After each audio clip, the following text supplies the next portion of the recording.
The icy water rushed through the shattered windows as the school bus teetered on the bridge's edge, 30 children screaming inside. Caleb Ward didn't think, he just dove. What he didn't know was that the twin girls he'd pull from that sinking metal tomb belonged to Vivian Stone, the billionaire whose companies owned half of Wyoming.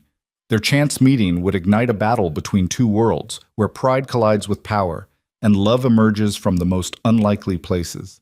Stay with me to discover how a single act of courage transformed not just two lives, but an entire community. And hey, drop a comment about which city you're watching from. I love seeing how far these stories travel. The morning sun hadn't yet kissed the peaks of the Teton Range when Caleb Ward's alarm clock rattled against the nightstand. 4:30 a.m. Same as every morning for the past 3 years, ever since Margaret died and left him alone to raise their daughter Emma. He rolled out of bed, his joints protesting with the familiar ache of a man who'd spent more nights sleeping in hospital chairs than he cared to count. "Dad?" Emma's voice drifted from the doorway, soft and drowsy. At 14, she'd inherited her mother's delicate features but Caleb's stubborn streak, a combination that both warmed and worried his heart. "Go back to sleep, sweetheart. Still got 2 hours before school. The Johnson's mare is foaling today. You promised I could help." Caleb pulled on his worn work boots, the leather cracked and stained with years of Wyoming mud. "After school. Doc Stevens will be there by then." Emma lingered in the doorway, her strawberry blonde hair catching the amber glow of the hallway light. "Mom would have let me stay home." The words hung between them, not accusatory, but wistful. Caleb crossed the room and kissed the top of her head. "Your mom also would have wanted you to ace that history test. Now back to bed." As Emma shuffled away, Caleb caught his reflection in the mirror. 35 years old, but the face staring back looked a decade older. Deep lines carved by sun and sorrow framed eyes that had seen too much.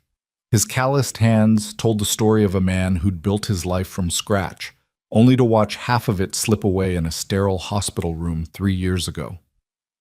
The Ward Ranch, if you could still call 40 acres and a handful of livestock a ranch, sat in the shadow of greater operations. While the Stones and Richardsons counted their holdings in thousands of acres, Caleb measured his success in smaller victories. Another month's mortgage paid, Emma's braces finally coming off, the truck lasting one more winter without major repairs. He stepped onto the porch, breathing in the crisp October air. The first snow would come soon, and with it, the harsh reality of another Wyoming winter.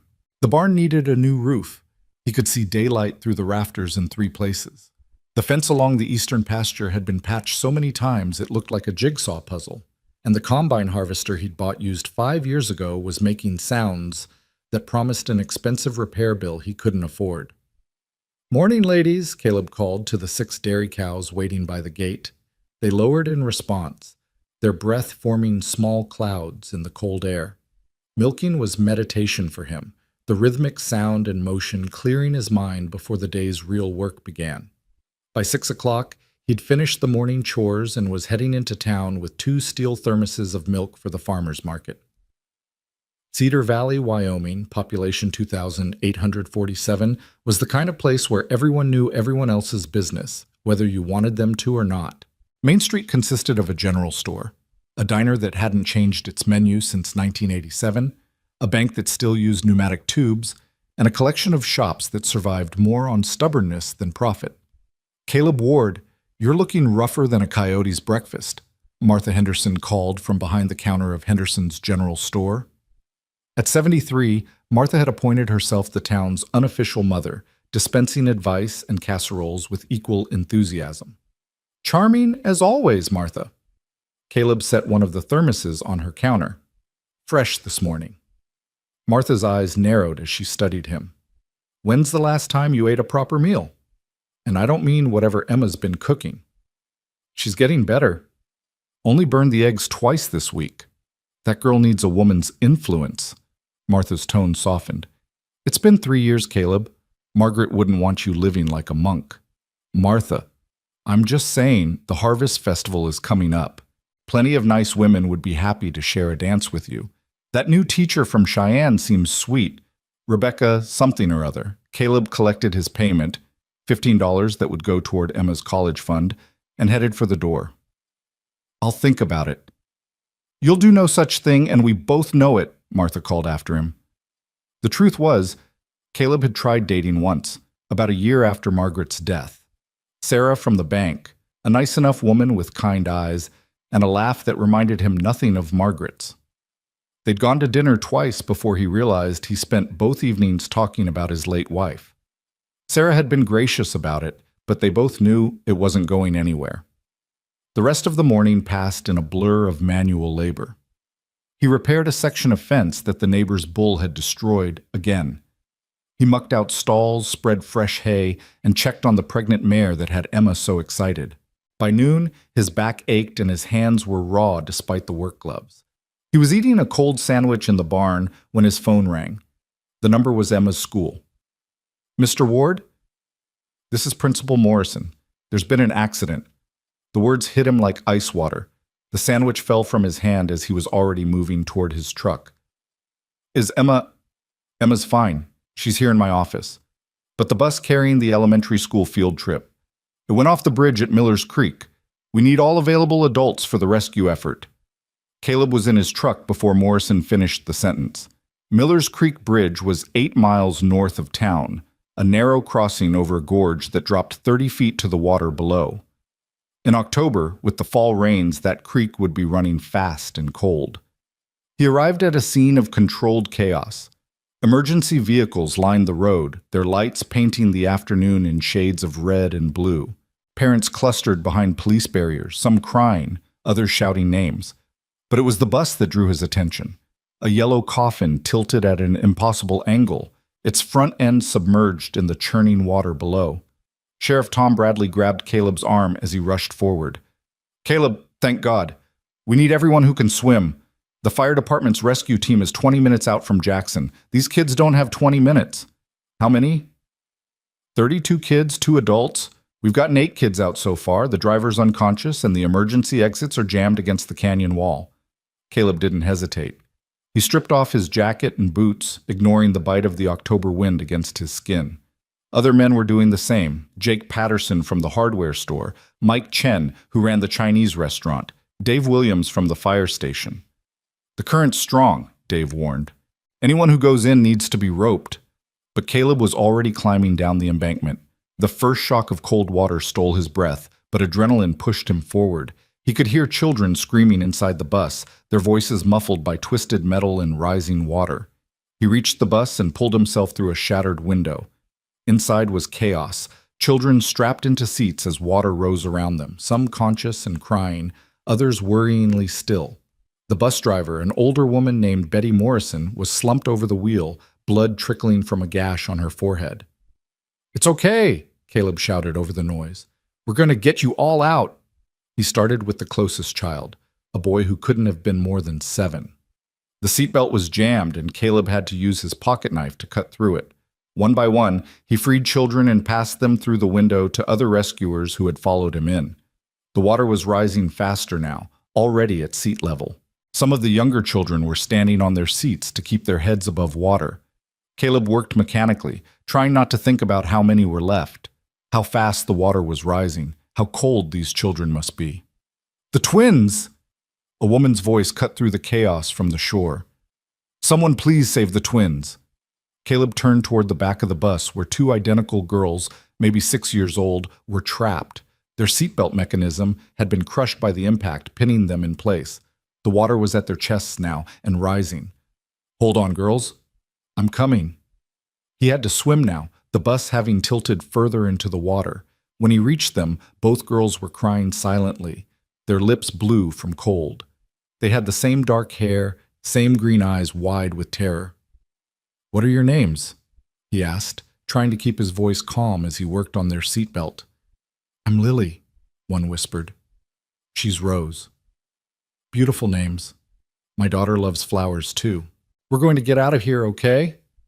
The belt wouldn't budge. The mechanism was completely crushed. Caleb dove under the murky water, feeling along the seat frame. There, a weak point where the impact had bent the metal. He planted his feet and pulled with everything he had. Once, twice, 3 times. His lungs burned for air. The frame gave way with a metallic shriek. He surfaced, gasping, and pulled both girls free. But now the bus was shifting, sliding further into the creek with a grinding sound that sent fresh screams through the remaining children. "Everyone out!" "Now!" Dave Williams shouted from the front. Caleb held both twins against his chest and pushed toward the window. The current caught them as soon as they were outside, threatening to sweep all three downstream. His foot found a rock, and he pushed off, angling toward shore where arms were reaching for them. Someone took Lily.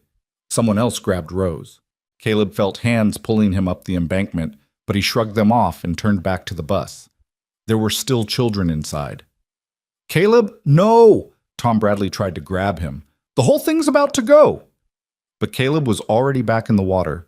He pulled out 3 more children before the bus gave a final, shuddering groan and slipped completely beneath the surface. For a heart-stopping moment, he thought they'd lost whoever was still inside. Then Dave Williams emerged from the far window with the last child, and Betty Morrison was being pulled free by Mike Chen. They'd done it. 32 children, 2 adults, all alive. Caleb collapsed on the riverbank, his chest heaving, his body shaking from cold and exhaustion. Someone draped a blanket around his shoulders. Someone else was checking him for injuries, but his eyes were on the 2 dark-haired girls being bundled into an ambulance, their small faces pale but alert. "You saved them." The voice was cultured, precise, nothing like the rural drawl of Cedar Valley. Caleb looked up to see a woman in a business suit that probably cost more than his truck. She was beautiful in that polished way that suggested professional stylists and personal trainers, but her face was streaked with tears, her composure cracked. "Those are my daughters. You saved my daughters. Anyone would have—" "No." Her voice was fierce. "Not anyone. You went back. Even when the bus was failing, you went back." She pulled out a checkbook from her purse. "Please, let me—" "Ma'am, I don't want your money." She stared at him as if he'd spoken in a foreign language. "Then what do you want?" "For your girls to be okay." "That's payment enough." Before she could respond, the paramedics called her to the ambulance. She squeezed Caleb's hand once, her manicured nails digging into his palm with desperate gratitude, then ran to her daughters. "You know who that was?" Jake Patterson said, sitting down beside Caleb. Both men were soaked, freezing, and exhausted. "A mother." "That's Vivian Stone, the Vivian Stone. Her company owns half the mineral rights in Wyoming. Hell, she probably owns the land we're sitting on right now." Caleb watched the ambulance pull away, its lights flashing. He didn't care if she owned the whole state. Right now, she was just a mother who'd almost lost her children, and he was just a father who understood the terror all too well. The next hours blurred together. The hospital, where all 32 children were checked and miraculously found to have nothing worse than mild hypothermia and bruises. The parents, crying and hugging anyone who'd helped. The reporters who descended like locusts, shoving microphones and cameras in faces, still shocked from the near tragedy.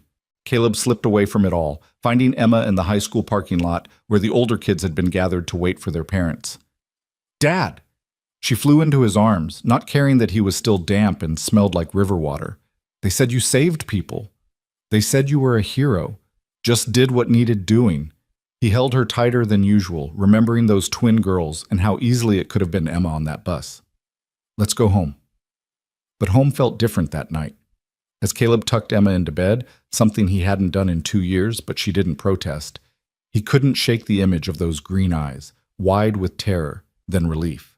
Lily and Rose. Such delicate names for girls who'd shown such courage. "Dad?" Emma's voice was small in the darkness. "Were you scared?" "Terrified."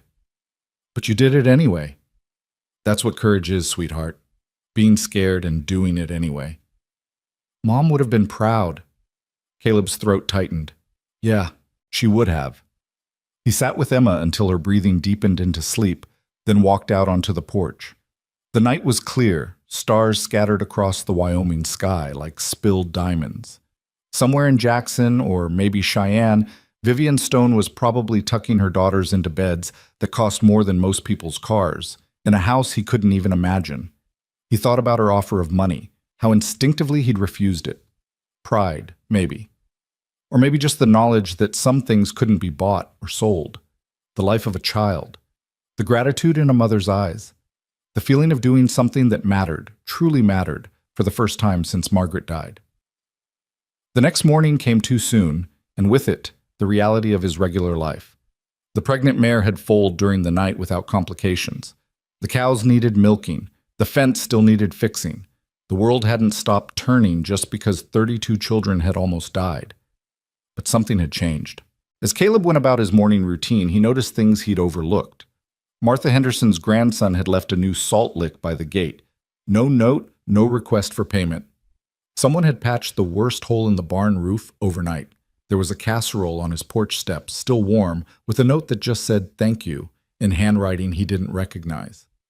Cedar Valley was taking care of its own, the way small towns did when one of theirs had done something extraordinary. Caleb appreciated it, but it also made him uncomfortable. He'd never been good at accepting help, even when Margaret was sick and they desperately needed it.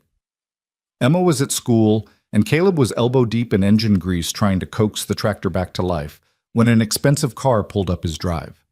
Not just expensive, the kind of car that looked like it had been beamed down from another planet, all smooth lines and silent power.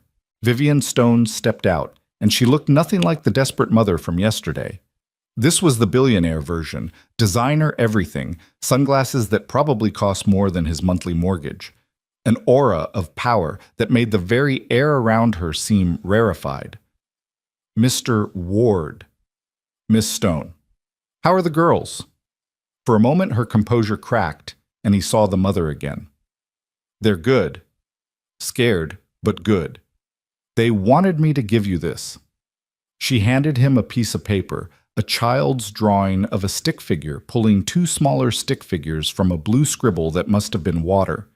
At the bottom, in careful crayon letters, "Thank you, Mr. Caleb. Love, Lily and Rose." That's... Caleb had to clear his throat. Tell them they're very welcome. I did some research on you last night, Vivian said, and Caleb stiffened. Of course she had. Lost your wife 3 years ago, raising a daughter alone, running this ranch while working part-time at the Patterson's hardware store. You're drowning, Mr. Ward, just not in water. We're doing fine. Your mortgage is 3 months behind. Your daughter's wearing shoes that are 2 sizes too small because you can't afford new ones. Your truck is held together with duct tape and prayer. She pulled out an envelope. This isn't charity. It's justice. You saved my children. Let me save yours. Caleb looked at the envelope but didn't take it. With all due respect, Ms. Stone, you don't know anything about us. Emma's shoes are small because she's sentimental. They were the last ones her mother bought her. She has new ones. She chooses not to wear them. The truck runs fine. The duct tape is from when Emma decided to practice her batting swing too close to the parking area. And the mortgage... He paused. The mortgage is my business. Vivian studied him with eyes that had probably stared down CEOs and senators. You're proud. I'm practical. Your money comes with strings, even if you don't mean it to. People would talk. They'd say I did it for the reward. That would change what happened yesterday into something transactional, and I won't have that. Not for Emma, not for your girls, not for this town. You're also stubborn. That's been mentioned. She put the envelope back in her purse, but she was smiling now, just slightly. What if I could help in a way that didn't involve money? Such as? I own several businesses that need suppliers. Dairy, for instance. Stone Industries runs 7 high-end restaurants in Wyoming and Colorado. They need quality, locally sourced products. I could arrange a contract, fair market value, nothing more. You'd be earning it, not taking it. Caleb wiped his greasy hands on a rag, buying time to think. Why do you care so much? Because for 3 minutes yesterday, my entire world was trapped in a sinking bus. You gave me my world back. The least I can do is try to improve yours. I'll think about it. You'll refuse it, you mean? She moved toward her car, then paused. You know, I've negotiated with some of the most powerful people in the world. None of them were as difficult as you. Maybe that's because they wanted something from you. And you don't? I got what I wanted yesterday. 32 kids going home to their families. She removed her sunglasses, and for the first time he saw her as she really was. Not the billionaire, not the desperate mother, but a woman caught between 2 worlds, trying to make sense of a debt that couldn't be calculated in dollars. The girls want to meet you properly. when they're feeling better. Would you and Emma consider having dinner with us? No business? No money? Just dinner. I'll ask Emma. Vivian nodded and got in her car. As she drove away, Caleb noticed she'd left something on his porch. Not money, but a basket of groceries, practical things like bread and milk and fresh vegetables. The kind of gift that could have come from any neighbor. Smart woman. The days that followed brought a strange kind of celebrity to Cedar Valley. News vans appeared and disappeared. Reporters called at all hours until Caleb stopped answering his phone. The story of the Millers Creek rescue made national news, with blurry phone footage of men diving into churning water, pulling children free. Caleb refused all interviews.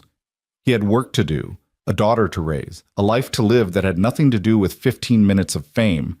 But the story wouldn't die, especially once people realized one of the rescued children was Vivian Stone's daughter, the Vivian Stone, tech billionaire, corporate raider, the woman Forbes had called the Velvet Hammer for her ability to destroy companies with a smile. Emma, meanwhile, was dealing with her own version of fame at school. "Everyone keeps asking about you," she told Caleb over dinner. Spaghetti again, because it was one of 3 things they could both cook without burning. Wanting to know what it was like, if you were scared, if you really refused a reward from Vivian Stone. "What do you tell them?" "The truth.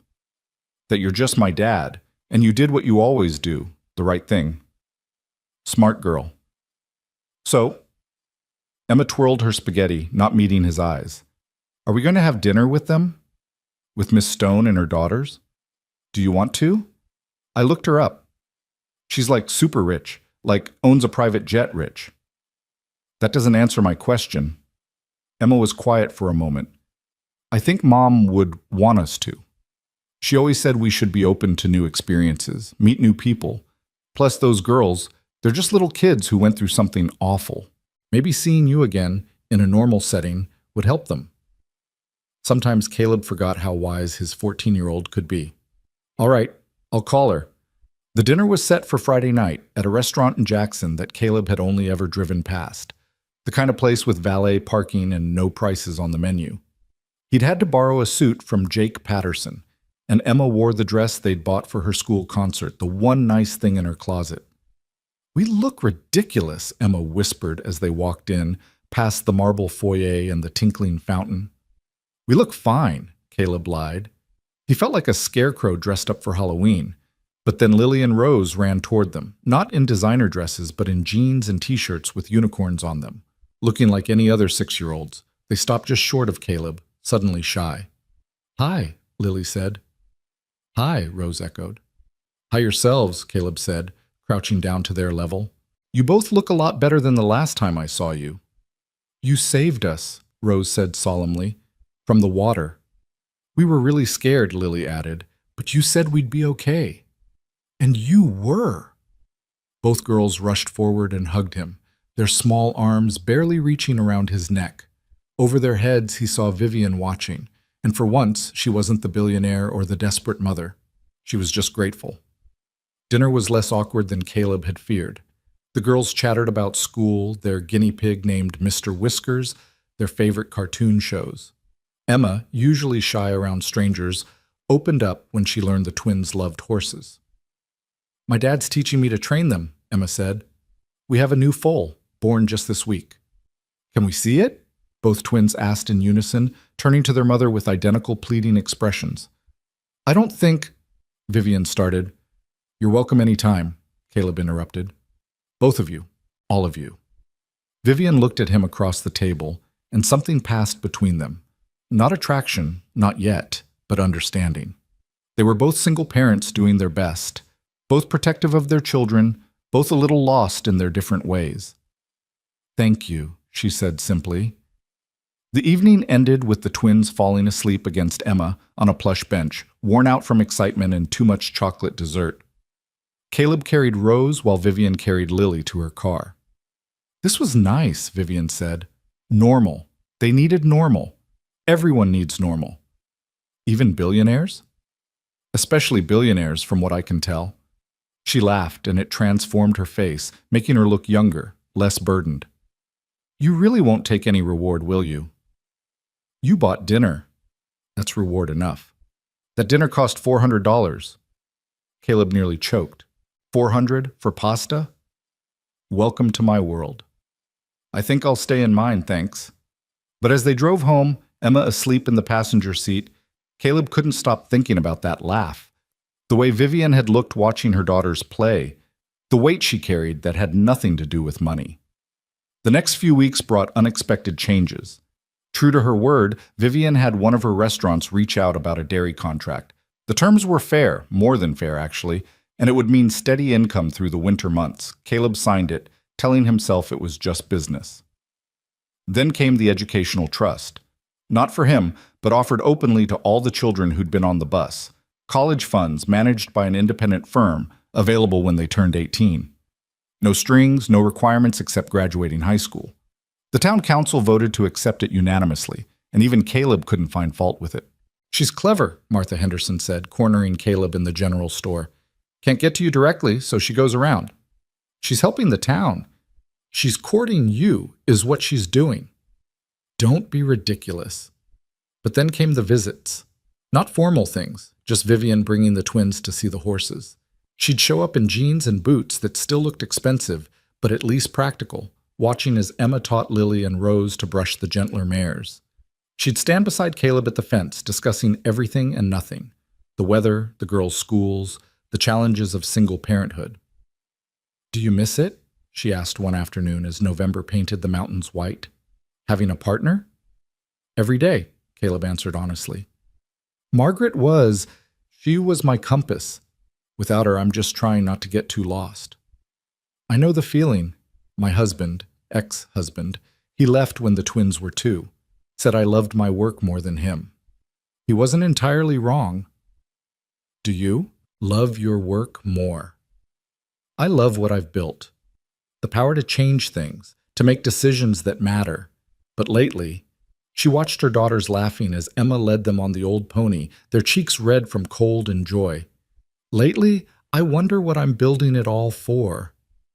These conversations became regular, then necessary. Caleb found himself looking forward to the sound of her car on the gravel drive, the way she'd learned to let herself in through the gate, how the twins would race toward the barn calling for Emma and the horses. One day she arrived alone and in tears. What's wrong? Caleb found her sitting in her car, her composed face streaked with makeup. There's a hostile takeover. My company. They've been buying shares quietly, and now I might lose everything. Who? Richard Blackstone. We've been rivals for years, but this is personal. He knows the girls are my weakness. He's threatening to drag them through the media, expose their father's drug problems, make their lives hell unless I capitulate. Caleb's hands clenched. That's blackmail. That's business. No, that's bullshit. He opened her car door. Come inside, we'll figure this out. We? Caleb, you don't understand. This is corporate warfare. Billions of dollars. Legal teams. It's not your fight. You're right. I don't understand high finance, but I understand bullies. And I understand that you're sitting in my driveway crying, which makes it my problem.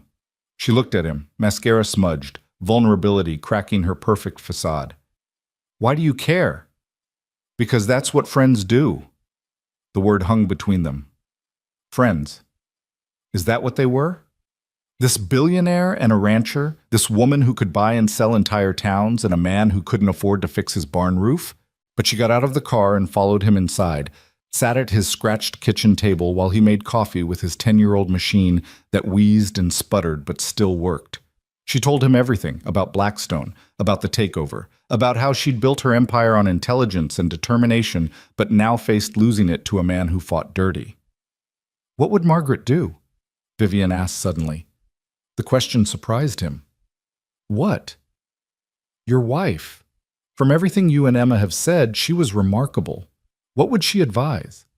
Caleb thought about it, remembering Margaret's practical wisdom, her ability to see through complexity to the simple truth beneath. She'd say that bullies expect you to fight on their terms. So don't. Change the game. How? I don't know business, but I know people. This Blackstone, he's expecting you to respond like a CEO. Corporate moves, legal strategies. What if you responded like a mother instead? I don't understand. Go public. Not with business details, but with the truth.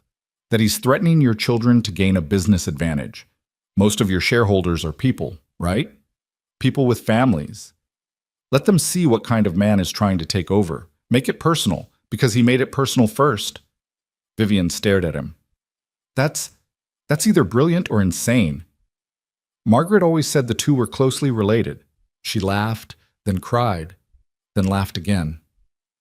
God, Caleb, how did I end up here? In a kitchen that probably hasn't been updated since the 70s, taking business advice from a rancher who probably doesn't even have a computer. I have a computer. It's from 2015. Still works fine. Of course it does. She wiped her eyes. You keep everything until it completely falls apart, don't you? Nothing wrong with that. No, she said softly. There isn't. She stayed for dinner, just soup and bread, nothing fancy. Emma and the twins appeared as the school bus dropped them off, and suddenly the kitchen was full of voices and laughter. Homework was spread across the table. The twins drew pictures while Emma helped them with basic math. It was chaos and noise, and everything Vivian's life usually wasn't. This is nice, she said quietly to Caleb as they watched the girls. It's just dinner. No, it's family, or what family should be.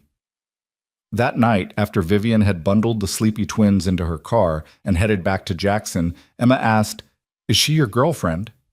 No, Caleb said quickly. We're just friends. Mom would like her. Emma, I'm not saying you should date her. I'm just saying Mom would like her. She's smart and tough, and she loves her kids, plus she makes you smile. I smile. Not like that. Not since Mom. Caleb didn't know what to say to that, so he said nothing. But that night, he lay awake thinking about Vivian's laugh, the way she'd looked sitting at his kitchen table, how natural it had felt having her there. The next morning brought news. Vivian had taken his advice, giving an interview to the Wall Street Journal that was personal, raw, and devastating to Blackstone's reputation. She spoke as a mother, not a CEO, about the lengths some would go to for money and power. The story went viral within hours. By afternoon, Blackstone's investors were pulling out. By evening, he'd withdrawn the takeover attempt. Vivian called Caleb from her office, triumph and exhaustion in her voice. We did it. You did it. Your crazy plan actually worked. You did it. I just made coffee. Caleb, her voice went soft. I owe you everything. Again. You owe me nothing. Ever. I'm starting to think that's your motto. It's served me well so far. Has it? Really? When's the last time you let someone help you? When's the last time you admitted you needed anything from anyone? The question stung because it was true. Since Margaret's death, he'd built walls around himself and Emma, letting no one in, accepting no help that wasn't absolutely necessary. I should go, he said. Evening chores. Caleb? But he'd already hung up. That night he worked until his body ached, fixing things that didn't need fixing, avoiding thoughts that wouldn't leave him alone. Emma watched him with worried eyes but said nothing. She'd learned when to push and when to let him be. 3 days passed with no word from Vivian. Caleb told himself it was for the best. They were from different worlds, brought together by crisis, but not meant for more. She had her empire to run. He had his ranch to maintain. That was the natural order of things. Then Thursday's mail brought a letter, not from Vivian, but from the bank. The mortgage on the ranch, all remaining payments, had been paid in full. The deed was his, free and clear. Caleb drove to the bank in a fury, demanding answers. The manager, Tim Pearson, looked terrified. I can't reveal who It was Vivian Stone. I can neither confirm nor... Tim, we've known each other for 10 years. Just tell me. Tim sighed. It was anonymous, but yes, the payment came from Stone Industries Charitable Foundation. It's all legal, all above board. You can refuse it, but the payment's already been processed. You'd essentially be donating your ranch to the bank. Caleb drove to Jackson, breaking every speed limit. He'd never been to Vivian's office, but the Stone Industries building was hard to miss. 20 stories of glass and steel that reflected the mountains like a mirror. The receptionist tried to stop him, but Caleb walked past her, taking the elevator to the top floor where he knew she'd be. He found her in a conference room, surrounded by suits and spreadsheets. Caleb? She stood, surprise and something else. Hope? Flickering across her face. What are you doing here? We need to talk. Now. She must have seen something in his expression because she immediately excused herself from the meeting. She led him to her office, a space larger than his entire house, with views that stretched to the Tetons. You paid off my mortgage. After I specifically told you not to give me money. After I made it clear I wouldn't accept charity. It's not charity. It's gratitude. It's manipulation. The word hit her like a slap. That's not... I wasn't trying to manipulate you. I was trying to help. I don't need your help. Yes, you do. The words exploded from her. You're too proud to see it, but you do. You're working yourself into the ground. Emma's watching her father disappear into work and grief, and you won't let anyone in because you've confused isolation with strength. You don't know anything about... I know everything about it. You think you're the only one who's lost someone? Who's had to rebuild? The difference is, I rebuilt with money and power. You're rebuilding with pride and solitude. Neither one works, Caleb. Neither one brings them back. They stood facing each other, both breathing hard, the truth hanging between them like a blade. I was trying to give you freedom, she said quietly. Freedom to make choices based on what you want, not what you need. Freedom to maybe choose us, choose this, without worrying about losing your ranch or providing for Emma's. Us? Don't pretend you haven't felt it. These past weeks, the girls love you and Emma, and I... She turned toward the window. I haven't felt this way since David left. Maybe not even before that. You see me, Caleb. Not the money, not the power. Just me. Messy, imperfect, trying her best me. Vivian, but you're right. I shouldn't have paid the mortgage without telling you. I violated your trust, and I'm sorry. I'll have Tim reverse it if that's what you want. Caleb stood there, watching her reflection in the window. This powerful woman who'd made herself vulnerable for him. Margaret would have liked her. Emma had been right about that. Margaret would have seen through the money to the mother beneath, the woman trying to balance power and parenthood, strength and softness. Keep it, he said. She turned. What? The mortgage payment. Keep it as is. But from now on, we do things together or not at all. No more surprises. No more unilateral decisions. If this, whatever this is going to work, we do it as equals. How can we be equals when I have billions and you have 40 acres? Because money isn't the only currency that matters. You taught me that. Or maybe you reminded me. Margaret knew it. She always said rich or poor, we all end up in the same size box. That's morbid. That's honest. The weeks that followed their confrontation in Vivian's office took on a different rhythm. True to their agreement, every decision was discussed, every step forward taken together. Vivian would arrive at the ranch not as the billionaire benefactor, but as someone learning to navigate this new dynamic. She'd trade her designer heels for borrowed boots, her manicured hands gradually acquiring calluses from helping with chores she'd never imagined doing. You're holding the pitchfork wrong, Emma told her one afternoon, barely suppressing a giggle as Vivian attempted to muck out a stall. There's a right way to hold a pitchfork, Vivian asked, hay stuck in her usually perfect hair. There's a right way to do everything on a ranch, Caleb said from the doorway, trying not to smile at the sight of one of Wyoming's most powerful women covered in horse bedding. But you're getting better. Liar, Vivian muttered, but she was smiling too. The twins had taken to ranch life with an enthusiasm that surprised everyone. Rose showed a natural affinity for the animals, spending hours with the chickens, naming each one and somehow remembering which was which. Lily, bolder and more adventurous, had convinced Emma to teach her barrel racing using the old pony and some makeshift barrels. She's going to be a natural, Emma told Caleb one evening as they watched Lily navigate the course with determination that belied her 6 years. She's got no fear. Like her mother, Caleb observed, watching Vivian cheer from the fence, despite having explicitly told Lily to be careful just minutes before. But it wasn't all smooth progress. The merger of their two worlds came with complications neither had anticipated. The first real test came when Vivian invited Caleb to a charity gala in Cheyenne, a black tie affair that might as well have been on another planet as far as he was concerned. "I don't belong there," he said flatly when she brought it up. "You belong wherever you choose to be." "Vivian, I don't even own a tuxedo. We can rent one. That's not the point. Your world, those people, they'll look at me and see exactly what I am, a rancher playing dress-up." "They'll see what I see," she said firmly.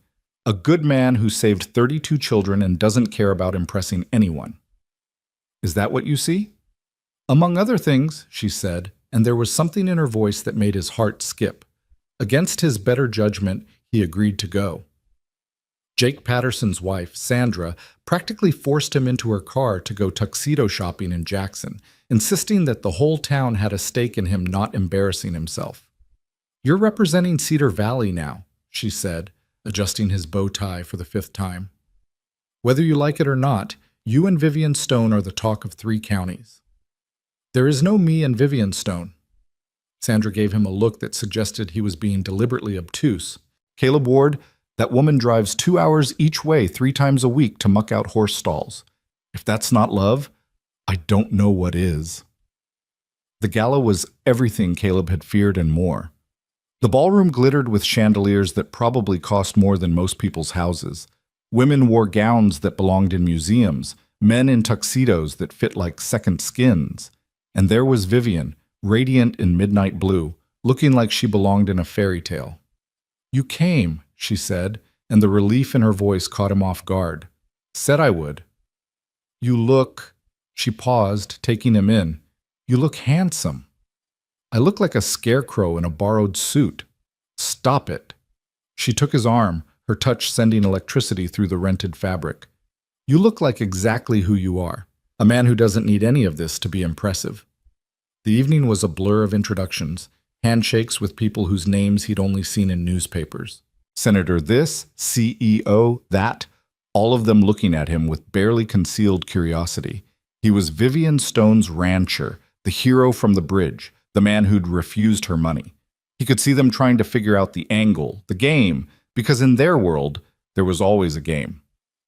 "You must be so proud," a woman dripping in diamonds said to him, "landing Vivian Stone." "I haven't landed anyone," Caleb said evenly. "I'm just here as her friend." The woman laughed, a tinkling sound that grated on his nerves. "Oh, how refreshing. He's playing hard to get." "He's not playing anything," Vivian said, appearing at his elbow. "That's what makes him different from every other man in this room." Later, on the balcony overlooking the city lights, Vivian found him escaping the crowd. "I'm sorry," she said. "I shouldn't have brought you here." "This isn't your world." "No," he agreed, "but it's yours. And if we're going to do this, whatever this is, I need to understand it." "Do you want to do this?" The question hung in the air between them. Below, Cheyenne sprawled in a constellation of lights, but Caleb was thinking of star-filled skies over Cedar Valley, of his daughter laughing with the twins, of mornings when Vivian would arrive with coffee from the fancy shop in Jackson and they'd sit on his porch watching the sunrise. "My wife died 3 years ago," he said slowly. "For a long time, I thought that meant my life was over too. Just existing for Emma, for the ranch, for the next day's work. Then you crashed into our lives, literally, with your daughters, and suddenly there was noise again, chaos, life. Is that a yes?" He turned to look at her, this impossible woman who commanded boardrooms but got excited about collecting eggs, who could buy anything but had chosen to learn to make Emma's favorite cookies from scratch. "Margaret would have wanted me to be happy," he said. "Emma wants me to be happy. The question is whether I can want that for myself. And can you?" Before he could answer, a commotion arose from inside. Through the glass doors, they could see people gathering around phones, voices rising in alarm. Vivian's assistant, a young man named Derek, burst onto the balcony. "Ms. Stone, there's been an accident. In Cedar Valley. The mine—" Caleb's blood went cold. The Brackenridge mine employed half the town, including Jake Patterson's son and Mike Chen's brother. "What kind of accident?" "A collapse," Derek said, reading from his phone. "They're saying at least 15 miners are trapped." Caleb was already moving, Vivian right behind him. They drove through the night, Caleb pushing Vivian's car to its limits on the dark Wyoming highways. His phone rang constantly, Emma checking in, neighbors organizing rescue efforts, the volunteer fire department mobilizing. Emma's safe, he told Vivian, who hadn't asked but whose concern was written across her face. She's at the Hendersons with the twins. Martha collected them when the news broke. This is my fault, Vivian said quietly. What? I own shares in Brackenridge. Not controlling interest, but enough that I should have paid attention. There were safety reports, concerns about the eastern shaft. I was too distracted by the Blackstone situation to notice. You can't blame yourself for this. Can I? I have the power to influence these things, and I didn't use it. They arrived at the mine to find organized chaos. Emergency vehicles lined the access road. Families clustered behind barriers, some crying, others praying. The mine entrance yawned like a mouth in the hillside, swallowing the rescue workers who ventured inside. Tom Bradley grabbed Caleb as soon as he saw him. We need everyone who knows these tunnels. You worked here summers during high school, didn't you? 20 years ago, Tom. That's 19 years more recent than most of us. The eastern shaft collapsed just past the third junction. The men are trapped in Pocket 4, we think. They've got maybe 6 hours of air, less if anyone's injured. Caleb looked at the mine entrance, remembering those summers when he was 17, 18, saving money for college before Margaret got sick the first time, and plans changed. He knew those tunnels, or at least he had. I'll go, he said. Absolutely not, Vivian said. You're not trained for this. You have a daughter to think about. And Jake Patterson has a son down there. Mike Chen has a brother. These are my people, Vivian. Then they're my people too, she said, and before anyone could stop her, she was pulling on borrowed safety gear. I'm smaller than most of you. If there are tight spaces, I can get through. Ma'am, with all due respect, that's Tom Bradley started. Sheriff, I own 16% of this mine. That makes me legally liable and morally responsible. I'm going. The rescue team that entered the mine consisted of 6 people: Caleb, Vivian, 2 professional mine rescue workers from Gillette, Dave Williams from the fire department, and surprisingly, old Carl Brennan, who'd worked these tunnels for 40 years before retiring. Still remember every turn, Carl said, his headlamp cutting through the darkness, including the ones that aren't supposed to be there. The descent was like entering another world. The temperature dropped, the walls pressed close, and the only sounds were their breathing and the occasional groan of stressed rock. Caleb kept Vivian close, her hand in his whenever the passage allowed. You didn't have to come, he said. Yes, I did. You were right earlier. If we're doing this, we do it together. They reached the collapse after what felt like hours, but was probably only 30 minutes. The passage was completely blocked, tons of rock sealing off the tunnel beyond. But Carl led them through a maintenance shaft barely 3 feet wide that connected to an older part of the mine. Abandoned in the 80s, he explained, but it links up with Pocket 4 if it hasn't collapsed. The maintenance shaft was a nightmare. They had to crawl on their bellies, the rock pressing down until Caleb could barely breathe. Behind him, he could hear Vivian's controlled breathing, the only sign of her fear. The professional rescuers had stayed at the main collapse, working to clear it, leaving the 4 of them to try this desperate alternative. I can see light, Dave called from ahead. Headlamps. We found them. The pocket was larger than expected, and 15 men were huddled inside, some injured, all running low on oxygen. Jake's son Tommy had a broken leg. Mike's brother Lynn was unconscious, a gash on his head that looked serious. About time you showed up, Tommy managed to joke through his pain. We were starting to think we'd have to dig ourselves out. The next hours were a blur of careful evacuation. They had to move the injured through the maintenance shaft, a torturous process that required all their strength and more courage than Caleb thought he possessed. Vivian proved invaluable, her smaller size allowing her to navigate the tightest spaces, her voice calm and reassuring as she guided the terrified men through. You're doing great, she told Lynn's partner, a young man named Bobby, who was on the verge of panic. Just follow my voice. Caleb's right behind you. One by one, they got them out. By the time the last man emerged into the pre-dawn light, the entire town had gathered. The cheers were deafening. Families rushed forward, tears and embraces everywhere. Caleb saw Emma pushing through the crowd, the twins with her, all three girls launching themselves at their parents. "You're both crazy," Emma said, hugging them simultaneously. "Completely insane." "We're all safe," Caleb said, holding her tight. "Together," Vivian added, her arms around all three girls. "We're safe together." In the aftermath, as the rescued miners were taken to hospitals and the crowd began to disperse, Caleb found himself sitting on the tailgate of his truck with Vivian, both of them covered in mine dust, exhausted beyond measure. "You were incredible down there," he said. "I was terrified." "But you did it anyway."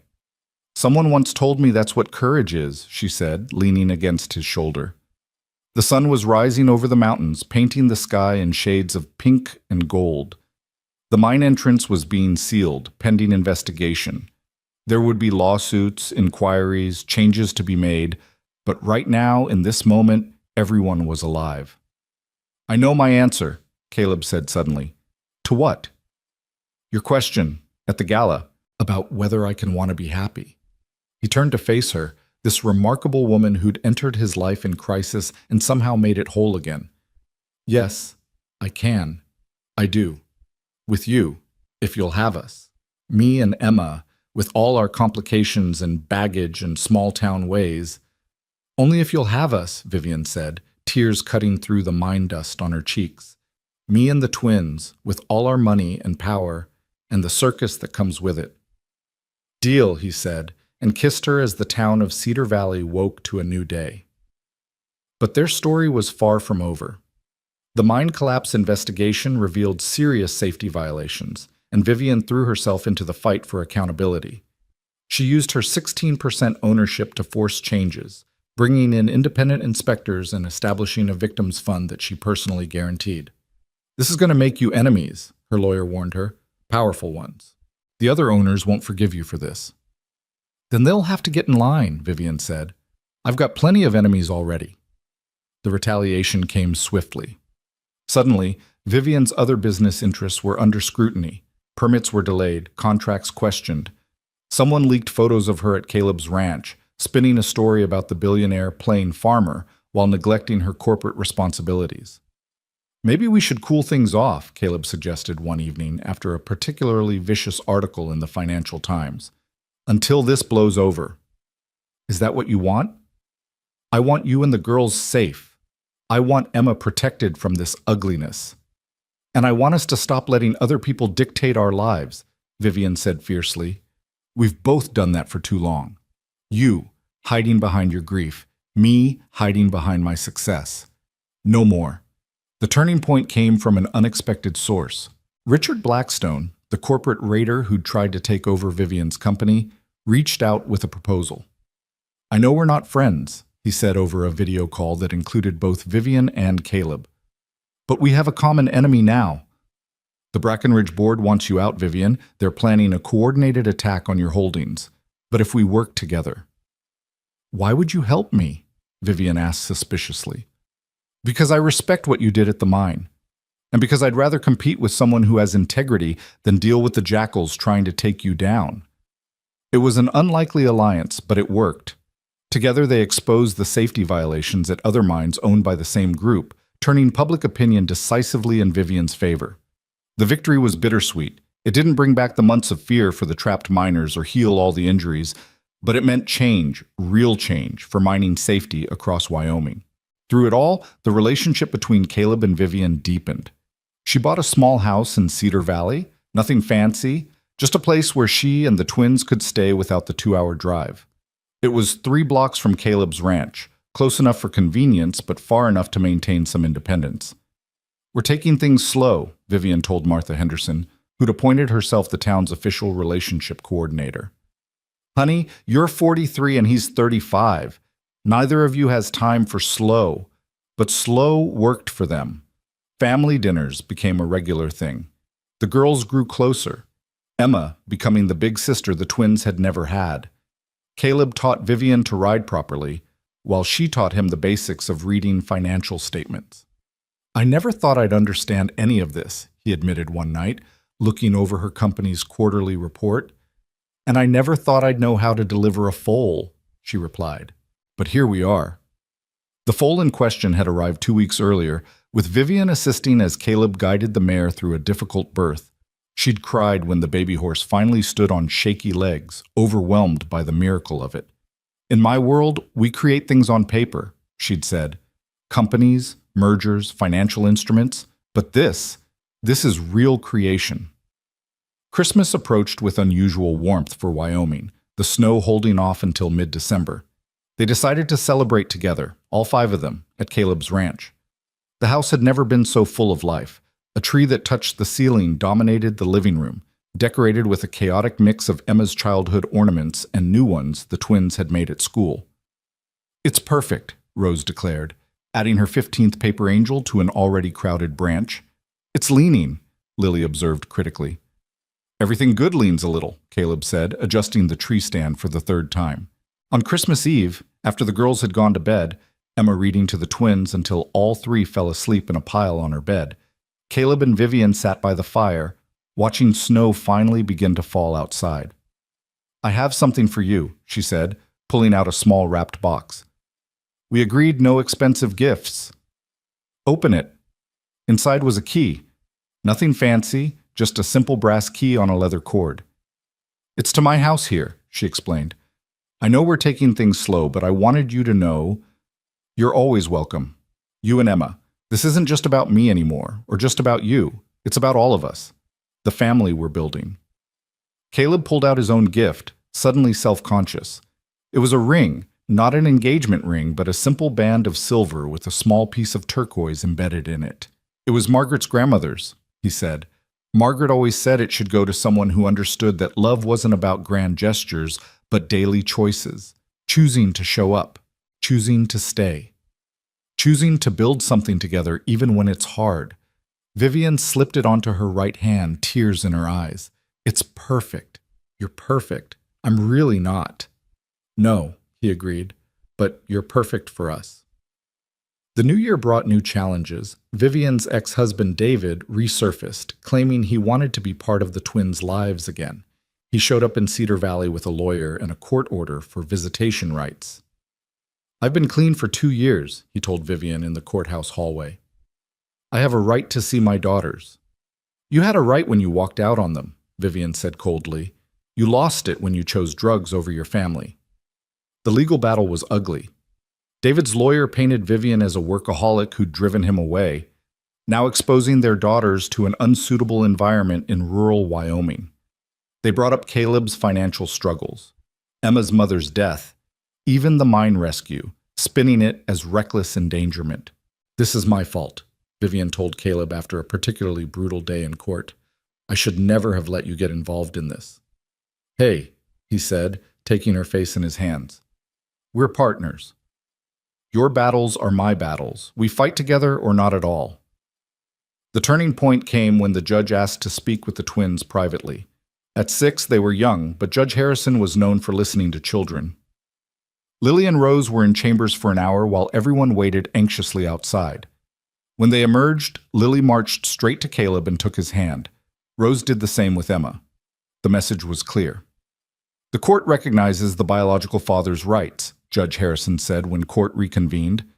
"However, the children's welfare must come first. Mr. Reeves will be granted supervised visitation, 1 afternoon per month, to be reevaluated in 6 months. The children will continue to reside primarily with their mother." David's face darkened, but he nodded. As they left the courthouse, he approached Vivian. "I know you hate me," he said, "and you have every right to. But I'm trying to be better. For them." "Then be better," Vivian said. "Don't just try. Do it." The supervised visits were awkward at first, but gradually David proved himself capable of short-term sobriety and genuine interest in his daughters. Caleb stayed out of it, respecting the complicated history, but he was there when the twins came home confused or upset, offering the steady presence they needed. Spring arrived with unusual violence, bringing storms that flooded rivers and washed out roads. The community rallied as it always did, neighbors helping neighbors, but the worst was yet to come. The call came at 3 in the morning. The dam above Cedar Valley, old and poorly maintained, was showing signs of failure. If it broke, the entire valley would flood within hours. Mandatory evacuation, Tom Bradley's voice crackled over the emergency radio. Everyone out, now. But evacuation took time, and not everyone could move quickly. The nursing home, the hospital's long-term care ward, families with disabled members, they needed help. Caleb and Vivian split up to cover more ground. She coordinated with her company's helicopters to airlift the most vulnerable, while he led the ground evacuation, using every truck and trailer in the valley to move people to higher ground. "The dam's not going to hold," the engineer's voice came over the radio. "Maybe an hour, maybe less." They were still evacuating when the sound came, a roar like nothing Caleb had ever heard.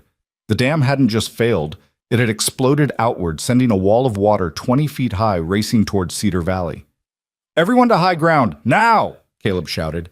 He was helping old Mr. Garrison into his truck when he saw them, a family trapped in their car, wheels spinning uselessly in mud as water rushed toward them. Without thinking, he ran toward them, Vivian's voice screaming his name behind him. The water hit just as he reached the car. The force of it slammed him against the vehicle, but he managed to break the window and pull the children out. 3 of them, all under 10. Their parents followed, everyone linked together as the water tried to tear them apart. They said later it was impossible what happened next, that no one could have held on against that current. But Caleb did, anchored somehow against an old fence post, holding that family until Jake Patterson's tractor reached them with a rope, pulling them all to safety just as the fence post gave way. "You could have died," Vivian said later at the emergency shelter, her voice shaking as she bandaged his scraped hands. "You almost did die, but I didn't. You can't keep doing this, running into danger without thinking," says the woman who crawled through a mine shaft. "That was different." "How?" "Because I can't lose you," she said, the words torn from her. "The girls can't lose you. Emma can't. I can't. We just can't." The flood destroyed much of Cedar Valley. Homes were gone, businesses washed away. The elementary school where 32 children had almost died in a bus was now underwater. But no one died in the flood itself, a miracle attributed to the early warning and the community's response. In the aftermath, Vivian did what she did best. She organized. Her company's resources poured into Cedar Valley. Not charity, she insisted, but investment. Rebuilding not just what was lost, but better, stronger, prepared for the next 100-year flood that climate change suggested might come much sooner. "You're going to rebuild the whole town?" Caleb asked, looking at the plans she'd spread across his kitchen table. His house, on higher ground, had survived. "We're going to rebuild it. The community. Together. But with proper funding and planning this time." It took months. Vivian moved her operations temporarily to Cedar Valley, running her empire from a trailer that served as both office and command center for the rebuild. The girls attended the temporary school set up in the high school gymnasium. Life found a new rhythm, different but not worse. "I never expected this," David said during one of his visits, watching his daughters help distribute supplies to flood victims. "Them, here, like this. You've given them something I never could." "A small town?" Vivian asked. "A family," he said. "A real one. With that man of yours. His daughter. This community. It's what I should have given them, but couldn't." "You can still be part of it," Vivian said, surprising herself. "If you stay clean. If you really try." David looked at her, this woman he'd once loved and failed so spectacularly. "Maybe. Someday. But right now, they have what they need, and that's enough." The conversation Caleb had been dreading came in late summer. Vivian found him in the barn, a formal letter in her hand. "The board wants me back in New York," she said. "Full-time. They say I can't run a multinational corporation from a flood-damaged town in Wyoming. And they're probably right. The company needs leadership, real presence. I've been trying to do both, but you can't." He focused on the bridle he was repairing, not trusting himself to look at her. "So when do you leave?" "That's the thing. I don't want to leave, but I can't abandon what I've built either. It employs thousands of people. It matters." "Then you go." "Just like that?" Now he did look at her. "Vivian, I knew who you were when this started. I'm not going to ask you to choose between us and your life's work. What if I didn't have to? She spread out more papers, architectural plans, business proposals, financial projections. I've been thinking, what if we move the headquarters? Not all of it, that's impossible, but the Western Division. Bring it to Wyoming, to Cedar Valley specifically. As part of the rebuild, we create a tech corridor, bring in jobs, young families, fresh energy, but keep the community feel. Keep what makes this place special. That's insane. That's what you said about my plan to fight Blackstone. This is bigger. This is changing everything. Everything's already changed, Caleb. The flood made sure of that. The question is whether we shape that change or let it shape us. The town meeting about Vivian's proposal packed the high school gymnasium beyond capacity. Farmers stood beside their wives, merchants clutched coffee cups with nervous hands, and children fidgeted on metal folding chairs that squeaked with every movement. Caleb stood at the back, watching Vivian present her vision with the same intensity she'd once reserved for corporate boardrooms. "This isn't about changing Cedar Valley," she said, her voice carrying to every corner. "It's about saving it, while keeping its soul intact. The flood took our buildings, but it didn't take our community. This plan ensures we never lose either again." Old Carl Brennan was the first to stand. "With all due respect, Ms. Stone, we've been doing fine without corporate interference for 100 years. "Have you?" Vivian challenged gently. "The mine that nearly killed 15 men? The dam that nobody maintained? The young people leaving because there are no opportunities here? That's not fine, Mr. Brennan. That's slow death." Martha Henderson stood next. "What about our children? You bring in all these city folks with their city ways. What happens to the values we've raised them with?" Emma surprised everyone by standing up. At 15, she rarely spoke at town meetings, but her voice was clear and strong. "Those values you're talking about? They include welcoming strangers, helping neighbors, and adapting to change. My mom used to say that a tree that can't bend with the wind will break. Cedar Valley needs to bend, or will break." The room fell silent. Caleb felt his chest tighten with pride and sorrow. Emma sounded so much like Margaret in that moment. "The girl's got a point," Jake Patterson said. "My boy Tommy, the one who got trapped in the mine. He's got a degree in engineering, but he's working construction because there's nothing here for him. How many of our kids are in the same boat?" The debate raged for 3 hours. Voices rose and fell like tide waters, anger mixing with hope, fear wrestling with possibility. When the vote finally came, it was closer than anyone expected. 147 for, 134 against. Cedar Valley would change. That night, Caleb found Vivian sitting alone on the temporary bleachers overlooking what used to be Main Street, now a construction zone of possibility. "You did it," he said, sitting beside her. "We did it. Your daughter tipped the scales. She's something else. She gets it from her father." Vivian leaned against him, exhausted. "Some people hate me now. Did you see Mrs. Crawford's face? Mrs. Crawford hates change, not you. She'll come around when she sees it working, and if it doesn't work, then we'll have tried. That's all anyone can do."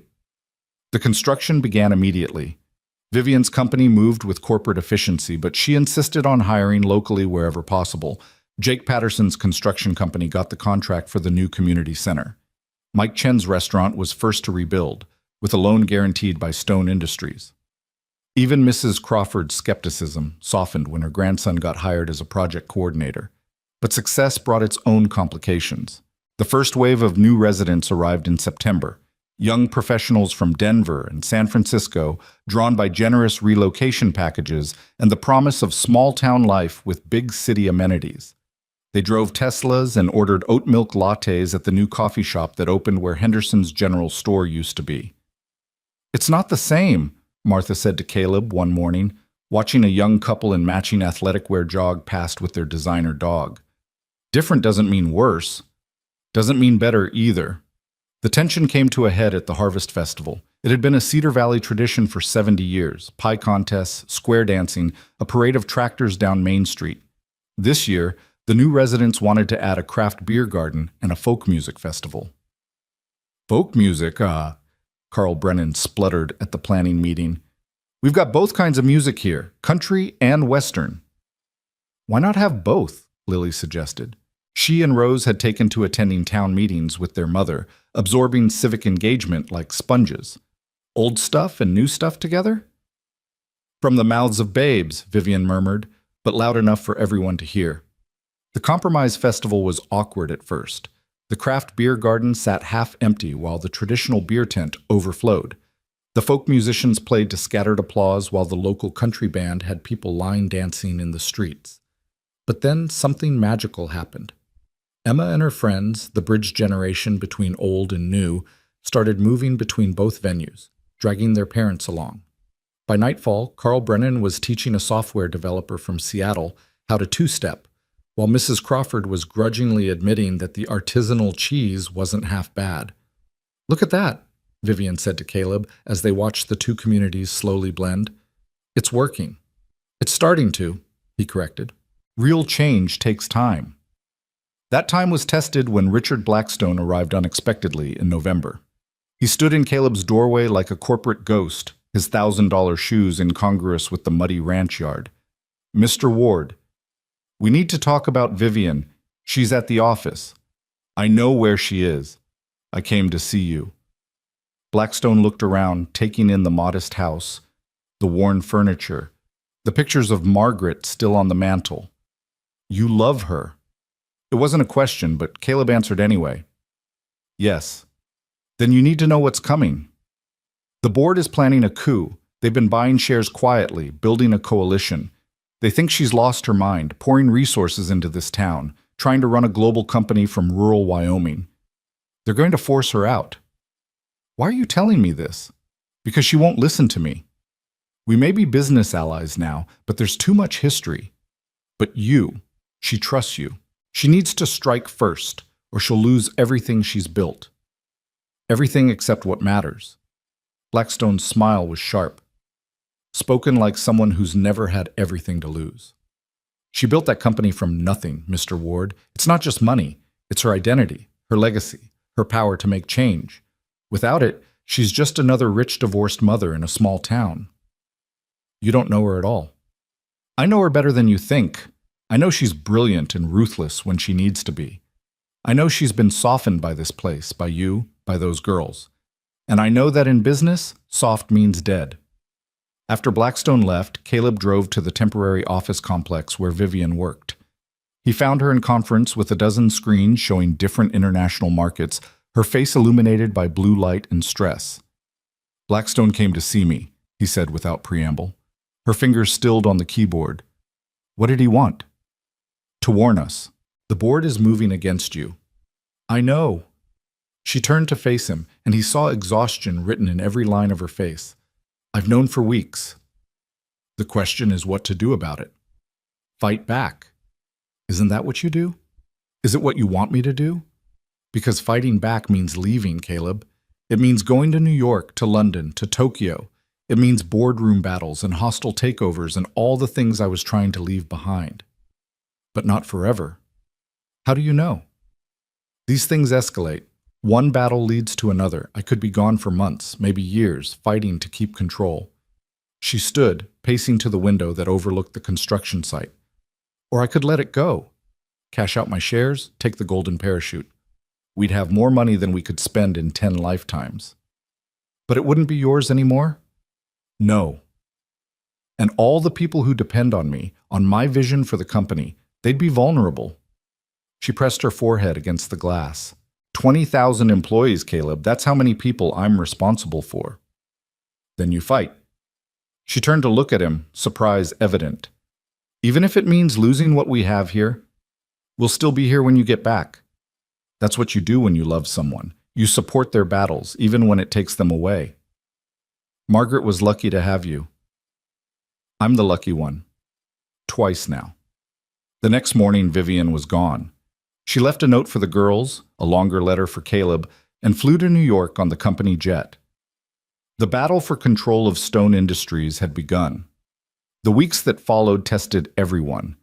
Caleb managed both the ranch and Vivian's household, getting the twins to school, helping with homework, maintaining the routines that kept life stable. Emma stepped up remarkably, becoming a second mother to Lily and Rose, who missed their mom terribly but understood why she had to go. She's fighting bad guys, Rose explained seriously to her first grade teacher.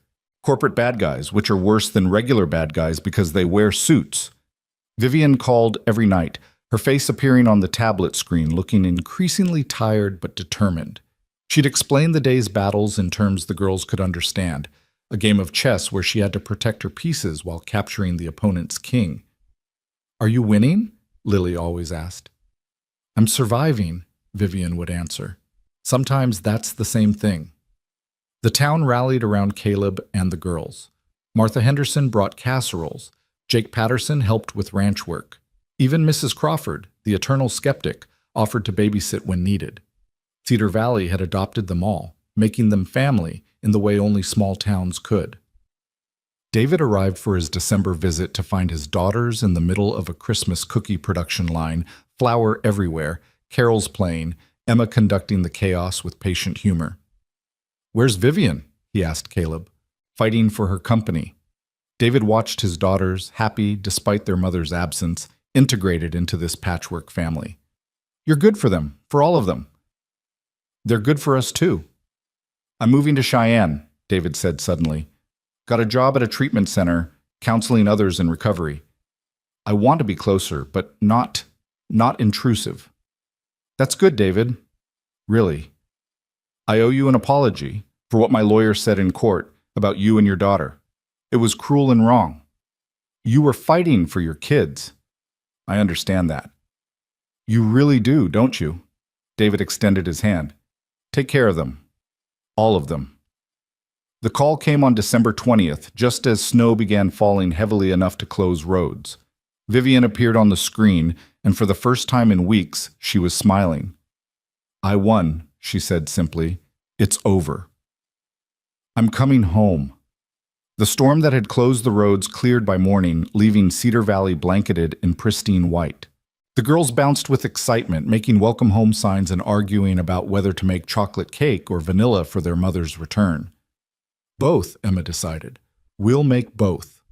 They were decorating the second cake when they heard the car, but it wasn't Vivian's usual vehicle. It was a rental, modest and practical. She emerged looking different, her corporate armor replaced with jeans and a sweater Caleb recognized as one of his that she'd claimed months ago. The twins launched themselves at her, both talking at once about everything she'd missed. Emma hung back, suddenly shy, until Vivian pulled her into the embrace too. "My 3 girls," she said, her voice thick with emotion. "4," Caleb corrected, joining them. "You're one of the girls too." "The oldest one," Lily said seriously. "Thanks, sweetheart." That night, after the girls were asleep and the welcome home dinner dishes were done, Vivian and Caleb sat by the fire she'd insisted on building despite his protest that she must be exhausted. "Tell me," he said. So she did. The 17-hour days, the strategic maneuvering, the moment she'd realized that 2 board members were embezzling and used that leverage to break their coalition. The final vote that confirmed her control, but also her decision to restructure, to step back from day-to-day operations. "I promoted Derek. He's CEO now. I'm keeping majority ownership and a board position, but I'm done with the constant battles." "Can you do that? Step back?" "I thought I couldn't. Thought the company was my identity, but then I'd call home and see you all together, and I realized I was wrong. The company is what I built. This, us, the girls, this town, this is who I am." The board must have loved that. The stock price jumped 12% when I announced Derek's promotion. Turns out the market likes stability more than star power. "And you're okay with that?" "I'm more than okay." She pulled out a small wrapped box. "I missed Christmas shopping, so this is all I could manage." Inside was a key, similar to the one she'd given him a year ago, but this one was older, more worn. "It's to the Stone family cabin," she explained. "My grandfather built it in 1953, up near Yellowstone. It's where I went to think when I was young, before I became whoever I became. I want to share it with you, with all of you. Vivian, I know we're still taking things slow. I know you're still grieving Margaret in ways, and maybe you always will be. But I also know that when I was fighting for my company, the only thing that kept me going was knowing I could come back to you. To this. Caleb set the key aside and took her hands. I need to tell you something. While you were gone, I did a lot of thinking about Margaret, about you, about second chances. He took a breath. Margaret made me promise something before she died. She made me promise to fall in love again, to give Emma a complete family, to not waste my life mourning hers. Caleb, I've been using slow as an excuse, afraid that loving you somehow betrayed her memory. But that's not what she wanted, and it's not what I want anymore. He stood, pulling her to her feet. Vivian Stone, you brilliant, complicated, wonderful woman. You saved this town. You saved my family. You saved me. I love you completely. No more holding back, no more slow. I love you. She was crying now, mascara running. She still wore it despite ranch life, but smiling through the tears. I love you too. God, I love you so much it scared me. That's why I could leave for the fight. Because I knew if I lost everything else but still had you, I'd have won. They kissed then. Not their first kiss, but their first without reservation, without the ghosts of past and future crowding between them. When they broke apart, snow was falling outside, and somewhere in the house, one of the girls giggled. Audience, Caleb murmured. Always, Vivian agreed. 3 faces appeared around the door frame. Emma and the twins in their pajamas, grinning. Finally, Emma said, we've been waiting forever for you two to figure it out. Forever and ever, Rose agreed. Are you getting married? Lily asked with 6-year-old directness.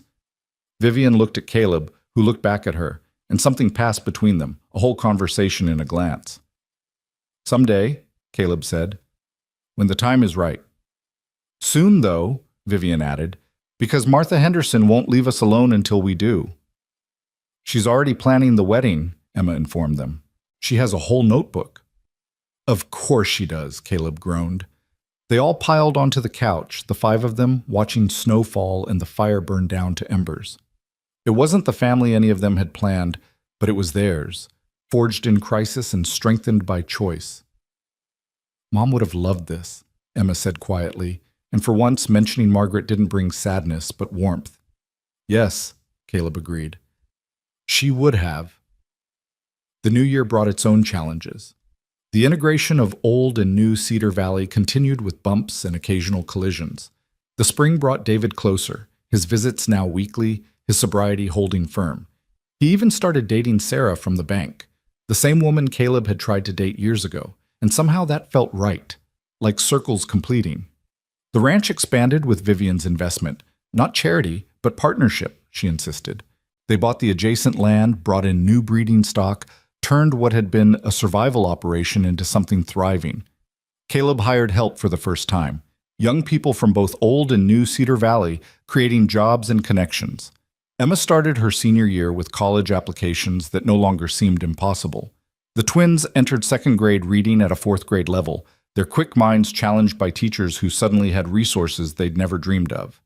The wedding conversation came up again in March, prompted not by Martha Henderson but by Rose, who announced at dinner that her friend Lucy's parents weren't really married and wanted to know if that meant Caleb wasn't really their dad.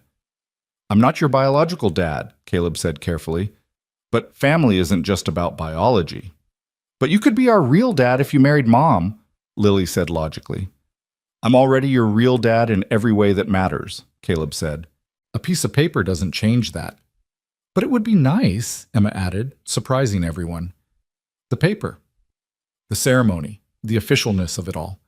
Vivian and Caleb exchanged looks across the table. Is this a conspiracy? Vivian asked. Yes, all 3 girls answered in unison. The proposal, when it came, wasn't what anyone expected. Caleb had planned something elaborate. Vivian's assistant Derek had even offered to help coordinate something in Paris or New York. But life, as always, had other plans.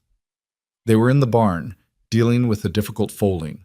The mare had been in labor for hours, the foal was turned wrong, and the vet was stuck in Jackson due to a late spring blizzard. Caleb and Vivian worked together, her small hands able to help turn the foal while he kept the mare calm. Almost, he said. Just a little more. Got it, she gasped, and suddenly the foal was sliding free, alive and perfect. They knelt together in the hay, watching the mare nuzzle her baby, both of them covered in sweat and blood and the mess of birth. "Marry me," Caleb said. Vivian looked at him. This man who'd shown her a different kind of power, a different kind of success. Now? Like this? Especially like this. This is us, Vivian. This is real. Not corporate battles or fancy galas, but this, creating life, saving lives, building something together with our hands and hearts. "You know," she said, "most men would have waited until I wasn't covered in afterbirth. Most men aren't proposing to you." "No," she agreed. "They're not." She kissed him, right there in the barn straw. Yes, of course yes. They married in June, as Cedar Valley bloomed with wildflowers and the rebuilt downtown showed its new face, a blend of old and new that somehow worked. The ceremony was in the meadow behind Caleb's ranch, with the mountains as witness and the entire town in attendance. Emma was Caleb's best woman, standing proud in a dress she'd picked out herself. The twins were flower girls who took their jobs seriously, measuring exact distances between rose petals. David walked Vivian down the aisle, a decision that surprised everyone but felt right, an acknowledgement of past and present. Martha Henderson cried through the entire ceremony. Tom Bradley officiated, having gotten his license online just for the occasion. Jake Patterson's son Tommy, fully recovered from the mine accident, played guitar. The tech workers from San Francisco sat next to ranchers who'd been there for generations, all celebrating love that had brought their worlds together.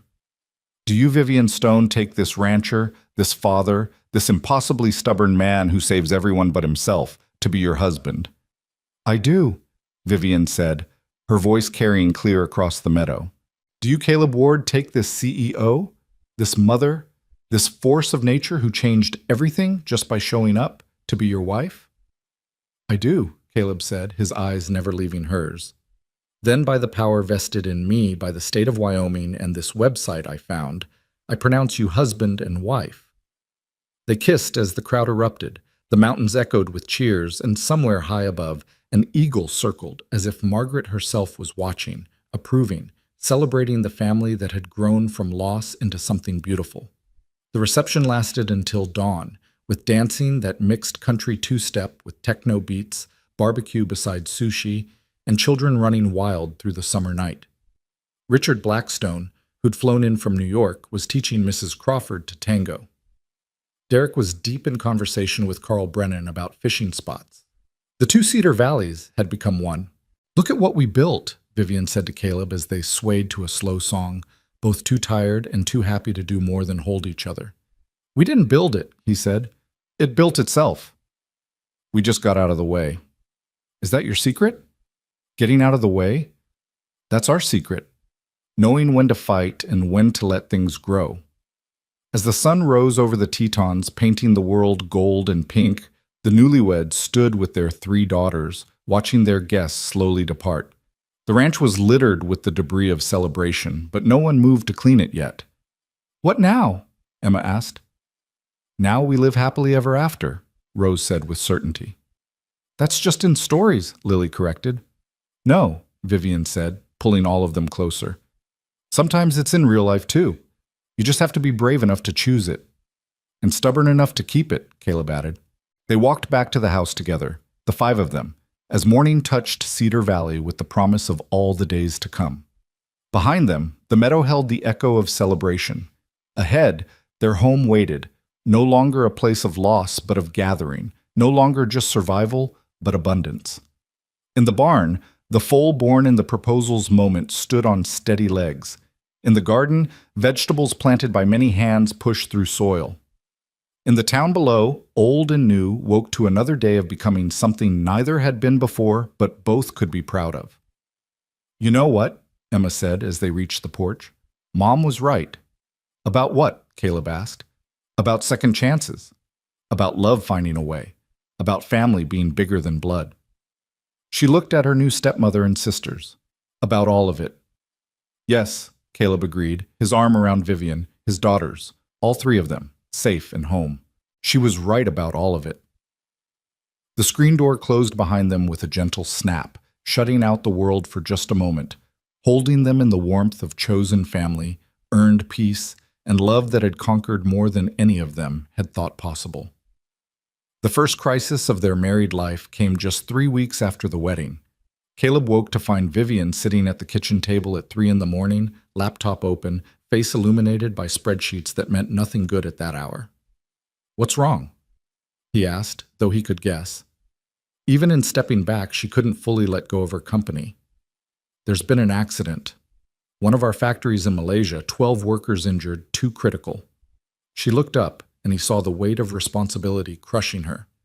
"The local management tried to cover it up. Derek just found out." "What do you need?" "To be there. To fix this. To—" She closed the laptop with a snap. "To be the person I was before all this. You're still that person. You're just more now, too." "Am I?"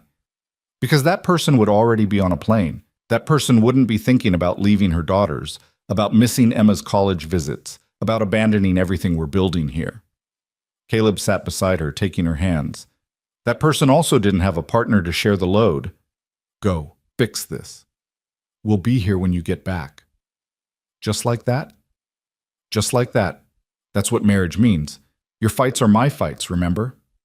She flew out that morning, but this time was different.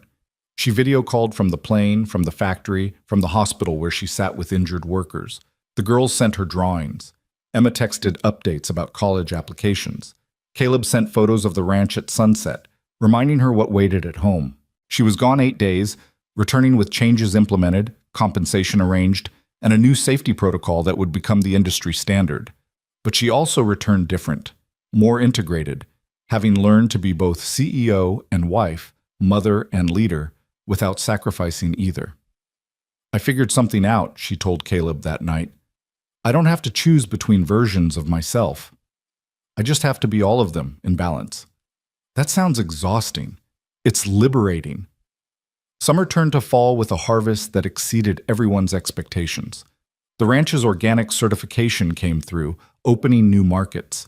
The tech corridor Vivian had envisioned materialized with 3 startups choosing Cedar Valley for their headquarters, drawn by quality of life and surprisingly good internet infrastructure.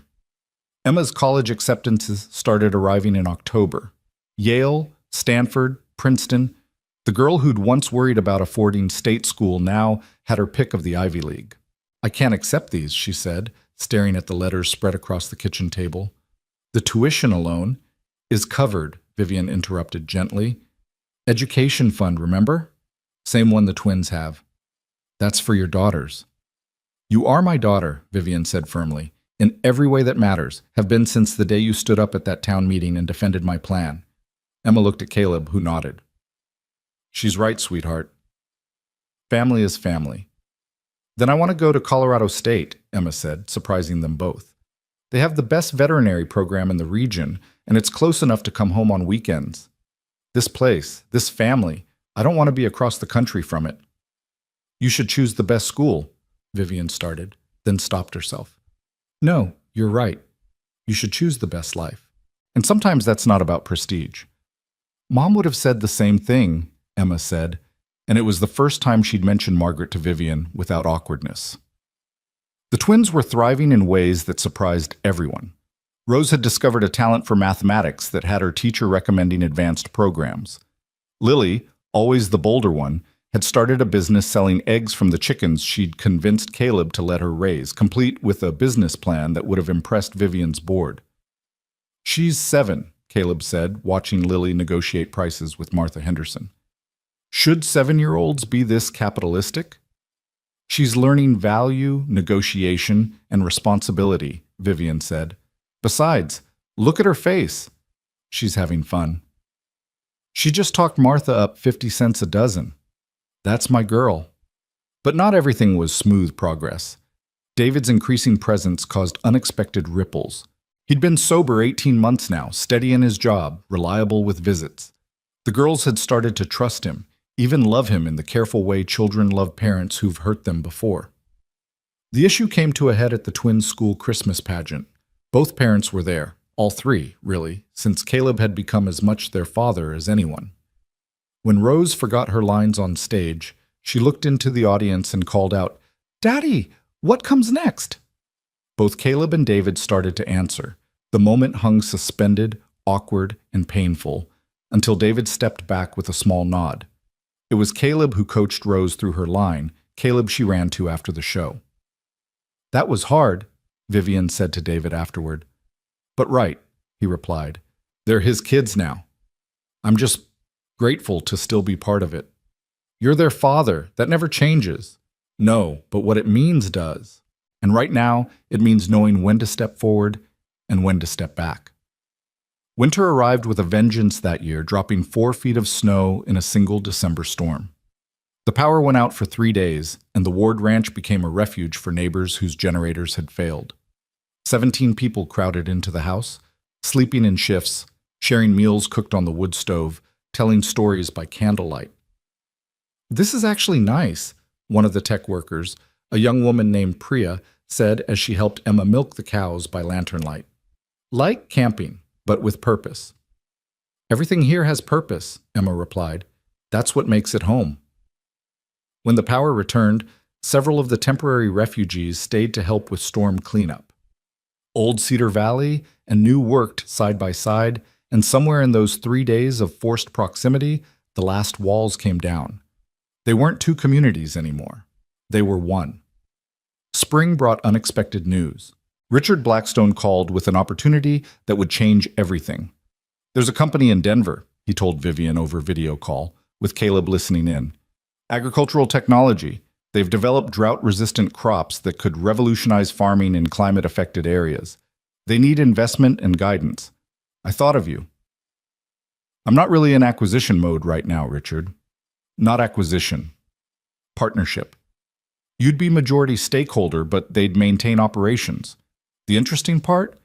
They want to establish their test facilities somewhere with both traditional farming and tech infrastructure." Vivian and Caleb exchanged glances. "Cedar Valley."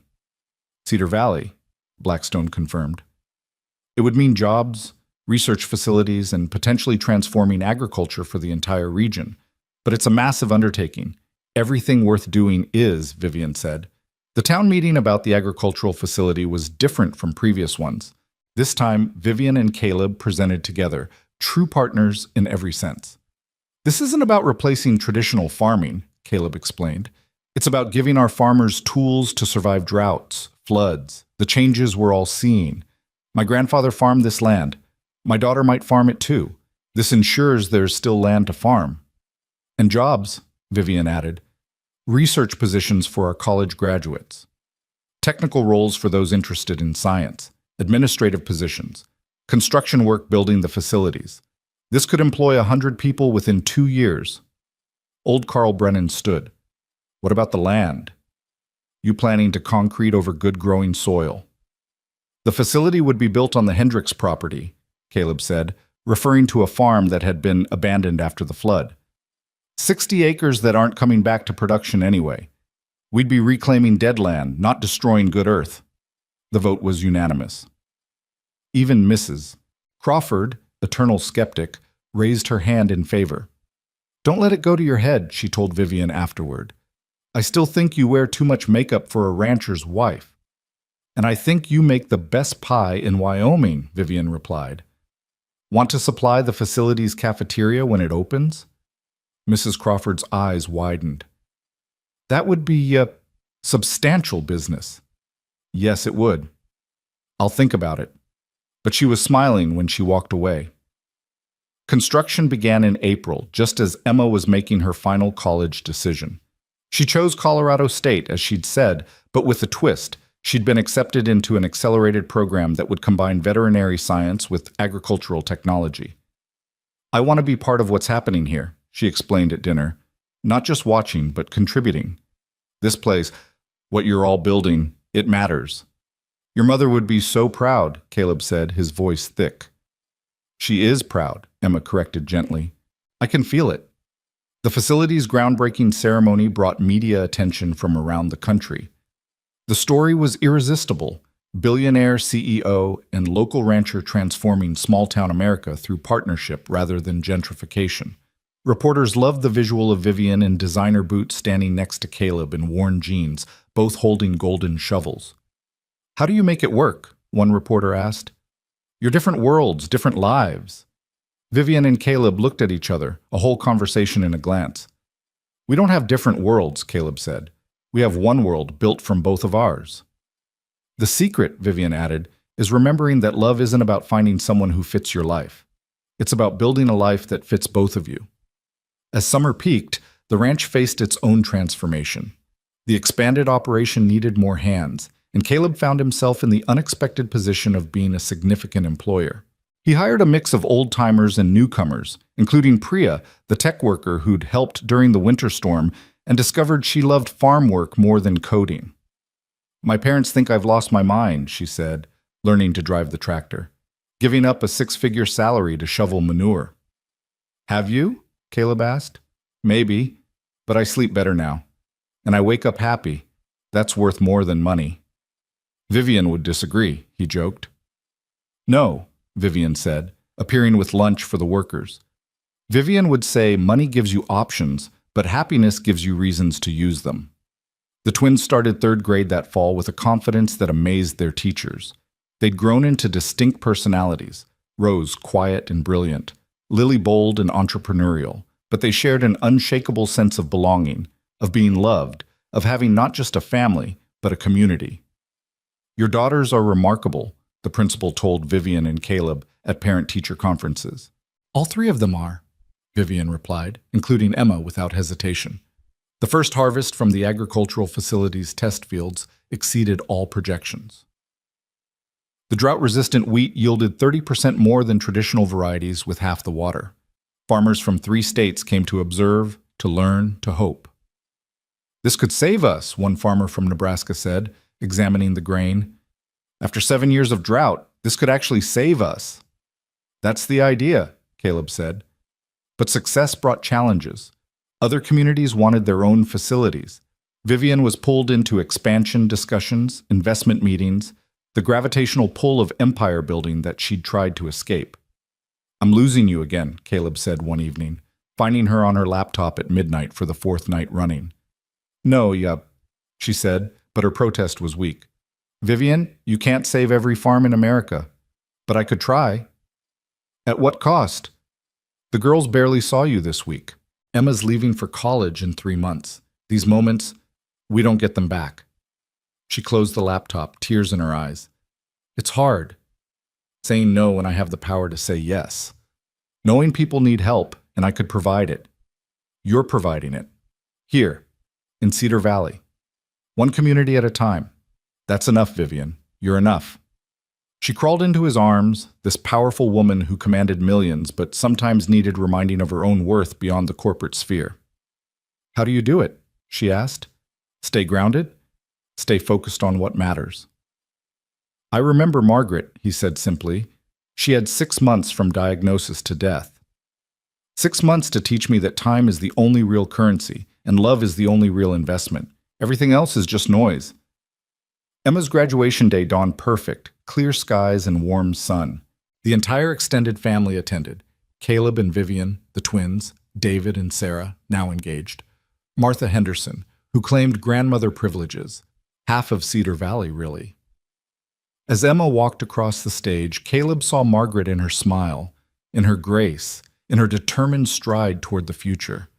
But he also saw Vivian's influence in her confidence, her expanded dreams, her belief that she could change the world. She's going to be amazing, Vivian whispered. She already is. The graduation party at the ranch lasted past midnight. Emma danced with the twins, taught Priya to line dance, even convinced Richard Blackstone, visiting for the occasion, to attempt the electric slide. As the night wound down, she found her parents, both of them, sitting on the porch. Thank you, she said simply. Both of you, for everything. You don't have to thank us, Caleb started. Yes, I do. Dad, you kept us going when we could have fallen apart. Vivian, you showed us we could be more than just surviving. Together, you gave all of us, a family I didn't think we'd have again. Emma, Vivian's voice broke. I know you're not my biological mother, Emma continued, but you're my mom in every way that counts. You've been since the day you stood in that barn helping deliver a foal, covered in mess but refusing to quit. That's when I knew Dad had found the right person. They sat together in the summer darkness. Three people who'd found each other through tragedy and choice built something beautiful from broken pieces. Your mom would have loved this, Vivian said eventually. She does love it, Emma replied. I dream about her sometimes. She's always smiling, always pointing toward you all, like she's saying, see, I told you it would work out. August brought the agricultural facility's official opening. The Secretary of Agriculture attended, as did the governor, several senators, and media from around the world. But the most important attendees were the local farmers who would benefit from the research, the young people who'd found jobs, the community that had embraced change without losing itself. 5 years ago, the governor said in his speech, Cedar Valley was dying. Today, it's a model for rural renewal across America. This happened because of partnership, vision, and the courage to believe that different worlds could become one. But the real speech that mattered came from Lily, who'd somehow convinced the organizers to let her speak. She stood at the podium, barely tall enough to reach the microphone, and said, My daddy Caleb says that plants grow better when different kinds are planted together. They help each other, share nutrients, make the soil richer. That's what Cedar Valley is now. Different kinds of people planted together, making everything richer. Thank you for letting us grow here. The applause was thunderous, but Caleb barely heard it. He was watching his daughter, because that's what she was, biology be damned, with tears streaming down his face. Vivian's hand found his, squeezing tight. We did it, she whispered. We're doing it, he corrected. Every day. Fall came with Emma's departure for college. The goodbye was harder than expected, even though she'd only be 2 hours away. The twins cried. Vivian cried. Even Caleb's eyes weren't entirely dry as they watched her drive away in the used truck they'd bought her, loaded with everything she needed for her new life. The house feels empty, Rose said that evening. She'll be back, Lily assured her. Emma always comes back. And she did. Every other weekend at first, then monthly as she settled into college life. She brought friends, diverse, brilliant young people who fell in love with Cedar Valley's unique blend of traditional and progressive. Some stayed, finding jobs at the facility or the tech companies, adding new threads to the community tapestry. Winter arrived gently that year, as if nature itself was acknowledging the harmony Cedar Valley had achieved. The ranch thrived. The facility's research continued breaking ground. The town grew but didn't lose itself, maintaining the balance between preservation and progress. One evening in December, as snow fell softly outside, Vivian found Caleb in the barn with a mare about to foal. It's starting, he said. She sat beside him in the straw, designer clothes forgotten, and watched the miracle of birth unfold once again. The foal came easily this time, standing within minutes, wobbling on legs that would one day run like wind across the valley. Remember the first time we did this together? She asked. You mean when I proposed? When you saw me clearly for the first time. Not the CEO, not the billionaire, just a woman who wanted to help bring life into the world. I always saw you clearly, he said, from that first day when you stood in my driveway, covered in river mud, thanking me for saving your girls. Our girls. Our girls, he agreed. They heard footsteps, and the twins appeared in the barn door, bundled in winter coats, eyes bright with excitement. Can we name the baby horse? Rose asked. What would you call it? Caleb asked. Hope, Lily said immediately. Hope, Rose agreed. Vivian and Caleb exchanged glances, remembering another time, another crisis, when hope had seemed impossible. Now it stood before them on wobbly legs, surrounded by family, witnessed by love. Hope it is, Caleb said.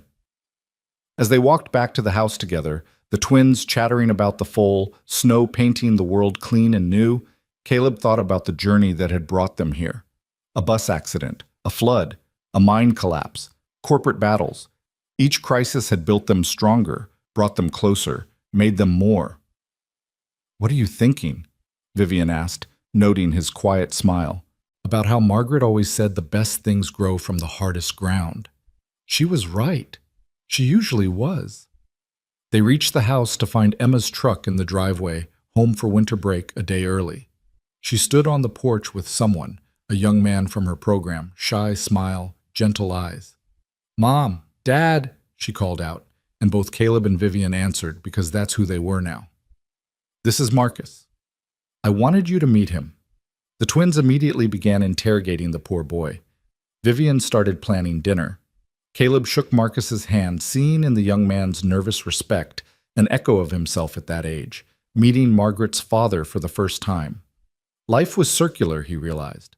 Love led to loss, led to love again. Endings became beginnings. Strangers became family. And sometimes, if you were very lucky and very brave, you got to build something that would outlast you all. A community, a legacy, a love story written not in words but in lives intertwined. "Welcome to Cedar Valley," he told Marcus, meaning it in ways the boy couldn't yet understand. "Welcome to the family." Inside, the house filled with voices. Emma was telling stories from school. The twins were showing off their latest drawings. Vivian was somehow managing to cook while coordinating something on her phone. Probably another innovation, another opportunity, another chance to change the world. Marcus turned out to be exactly the kind of young man Caleb would have chosen for Emma. Serious about his studies, respectful without being obsequious, and genuinely fascinated by the integration of technology and traditional farming that Cedar Valley represented. Over dinner, he revealed he'd grown up on a small farm in Iowa before his parents lost it to corporate agriculture. "That's why Emma's stories about this place caught my attention," he said, helping clear dishes without being asked. "You've done something here that everyone said was impossible, saved small farming without selling out to big agriculture." "We didn't do it alone," Vivian said, watching approvingly as Marcus automatically fell into the kitchen's rhythm, drying dishes as Emma washed. "It took the entire community choosing change over comfort." "And a bus full of drowning children," Lily added matter-of-factly, causing Marcus to nearly drop a plate. "It's a long story," Emma told him, though her eyes were on Caleb. "Dad's a hero who doesn't like being called one." "Most real heroes don't," Marcus said, and something in his tone suggested he understood more than his 20 years should allow.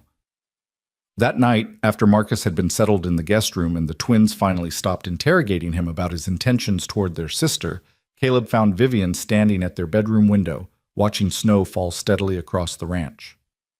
"He's good for her," she said. "It's been 3 days. You can't know that." "I knew you were good for me in 3 minutes." She turned to face him. "Remember? You refused my money, looked me straight in the eye, and told me saving my daughters was payment enough. That's when I knew you were different. And when did I know about you? When I came back. After you explicitly told me not to give you money, and I showed up with groceries instead. You could have been angry. Instead, you smiled, this tiny surprise smile, and said, 'Smart woman. You are a smart woman. Smart enough to marry you.'" A crash from downstairs interrupted them, followed by guilty giggling. They found the twins attempting to spy on Emma and Marcus, who were sitting quite innocently by the fire, looking at photos from Emma's first semester. "Bed! Now!" Vivian commanded, and the twins scurried away, though their whispered speculation continued down the hallway. "Were we ever that young?" Marcus asked Emma, unaware of the parental surveillance. "Younger," Emma replied. "And older, too, in some ways. Losing a parent ages you quickly, but finding new family, that makes you young again." Caleb and Vivian retreated, giving the young couple their privacy. Some conversations weren't meant for parental ears, and trust, Caleb had learned, was the greatest gift you could give your children. The next morning brought urgent news. The agricultural facility's latest trial had produced extraordinary results. Corn that could thrive in soil damaged by industrial runoff, potentially reclaiming millions of acres of poisoned farmland. "This changes everything," the lead researcher, Dr. Patricia Kim, told them via video call. "But we need more land for testing, more diverse soil conditions. The Department of Agriculture wants to fast-track this, but only if we can prove it works beyond Cedar Valley." "How much land?" Vivian asked, already calculating possibilities. 500 acres minimum, different soil types, different contamination levels, and we need it within driving distance of the facility. Caleb and Vivian exchanged glances. They both knew what this meant, expansion on a scale that could fundamentally alter Cedar Valley's character. "We need a town meeting," Caleb said. The meeting 3 nights later was the largest yet. Even people from neighboring counties attended, drawn by rumors of opportunity and afraid of being left behind. The high school gymnasium couldn't hold everyone. They had to set up screens in the cafeteria and auditorium. "This is what we've always feared," Carl Brennan said, his voice carrying the weight of his 78 years. "Getting too big, too fast. Losing what makes us who we are." "But Carl," Jake Patterson countered, "my son Tommy just got his engineering degree. He wants to come home, but there's no job for him here unless we grow. How many of our kids are in the same situation?" The debate raged for hours. Old fears against new hopes, tradition against innovation, the known against the possible. Through it all, Caleb and Vivian said little, letting the community wrestle with its own future. Finally, Rose stood up. At 9 years old, she rarely spoke at town meetings, preferring to observe and calculate. But when she did speak, people listened. "My teacher says ecosystems need diversity to survive," she said, her young voice somehow commanding attention. "If everything's the same, one disease can kill it all. But if there's variety, the system adapts and survives. Maybe Cedar Valley needs to be diverse too. Not just farming or just technology, but both and more." "From the mouths of babes," someone murmured, and the tone shifted. The vote was closer than ever before. 189 for, 178 against. But it passed. Cedar Valley would expand carefully, thoughtfully, but it would expand.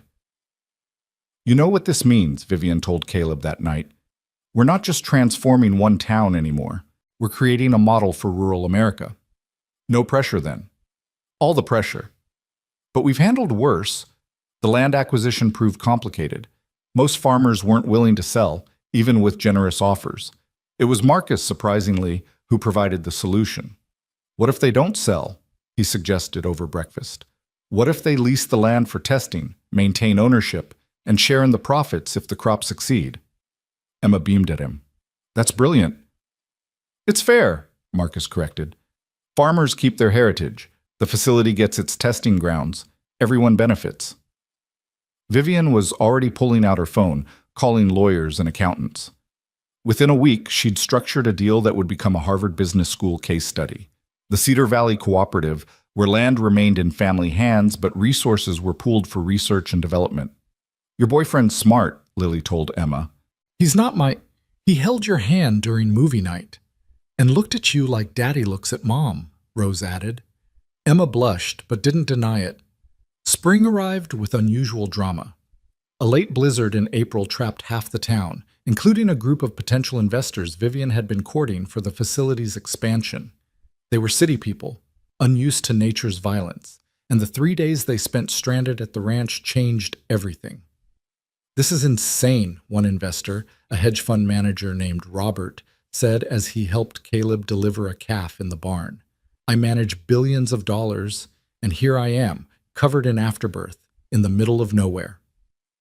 "Nowhere?" Lily asked, having appointed herself the investor's guide. "This is somewhere. This is Cedar Valley. This is home." By the time the roads cleared, the investors had committed not just to the facility, but to the larger vision.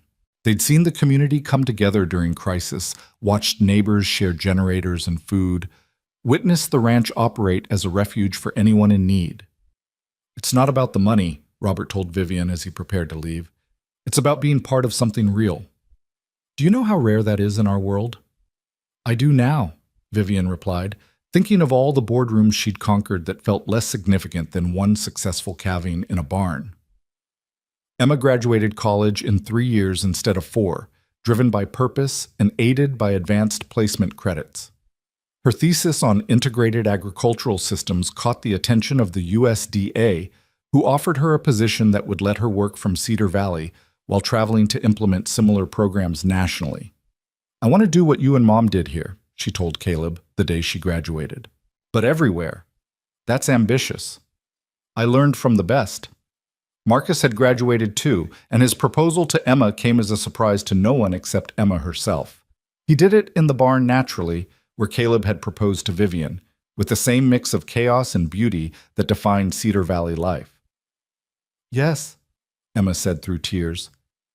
"Yes, of course, yes." The twins, now 11 and already taller than their mother, immediately began planning the wedding with an intensity that would have impressed corporate event planners. "Summer wedding," Lily declared. "In the meadow." "With horses," Rose added, "and the whole town." "And chocolate cake," they said in unison. But before the wedding could happen, crisis struck again. David relapsed. After 3 years of sobriety, the pressure of a promotion, a fight with Sarah, and the anniversary of his divorce from Vivian combined to break his resolve. He showed up at the ranch drunk, demanding to see his daughters. "David, you need to leave," Vivian said firmly, positioning herself between him and the house where the twins were doing homework. "They're my kids." "And you're drunk," which means you don't get to see them. That was the deal. "Screw the deal. Screw you. Screw this perfect little life you've built on my ruins." Caleb appeared, Emma and Marcus behind him. "David, let's take a walk. Cool down." "Don't pretend to be my friend, rancher boy." "You stole my family." "Nobody stole anything," Caleb said calmly. "You made choices. Now you need to make another one. Leave now, get help, and we'll figure this out. Or stay and lose everything you've rebuilt." For a moment, violence seemed possible. David's fists clenched, his body coiled with the rage of a man facing his own failures. Then he saw the twins watching from the window, their faces frightened, and something in him broke. "I'm sorry," he whispered, then louder. "I'm so sorry." He left, checking himself into rehab that night. The twins were shaken, but not destroyed, held steady by the family that surrounded them. "Will he be okay?" Rose asked that night. "I don't know," Vivian answered honestly, "but we'll be okay." "No matter what." "Because we're together," Lily said. "Because we're together." The wedding happened in August, perfect in its imperfection. A sudden rainstorm forced everyone into the barn, which Emma declared was better anyway, the place where her father had found love again, where life began and was celebrated. David attended, 90 days sober, sitting in the back with Sarah, who'd taken him back with conditions. He cried when Caleb walked Emma down the aisle, understanding that this was what real fatherhood looked like: showing up, staying steady, loving without conditions. "You did good," he told Caleb at the reception. "Better than I ever could have." "You're doing good too.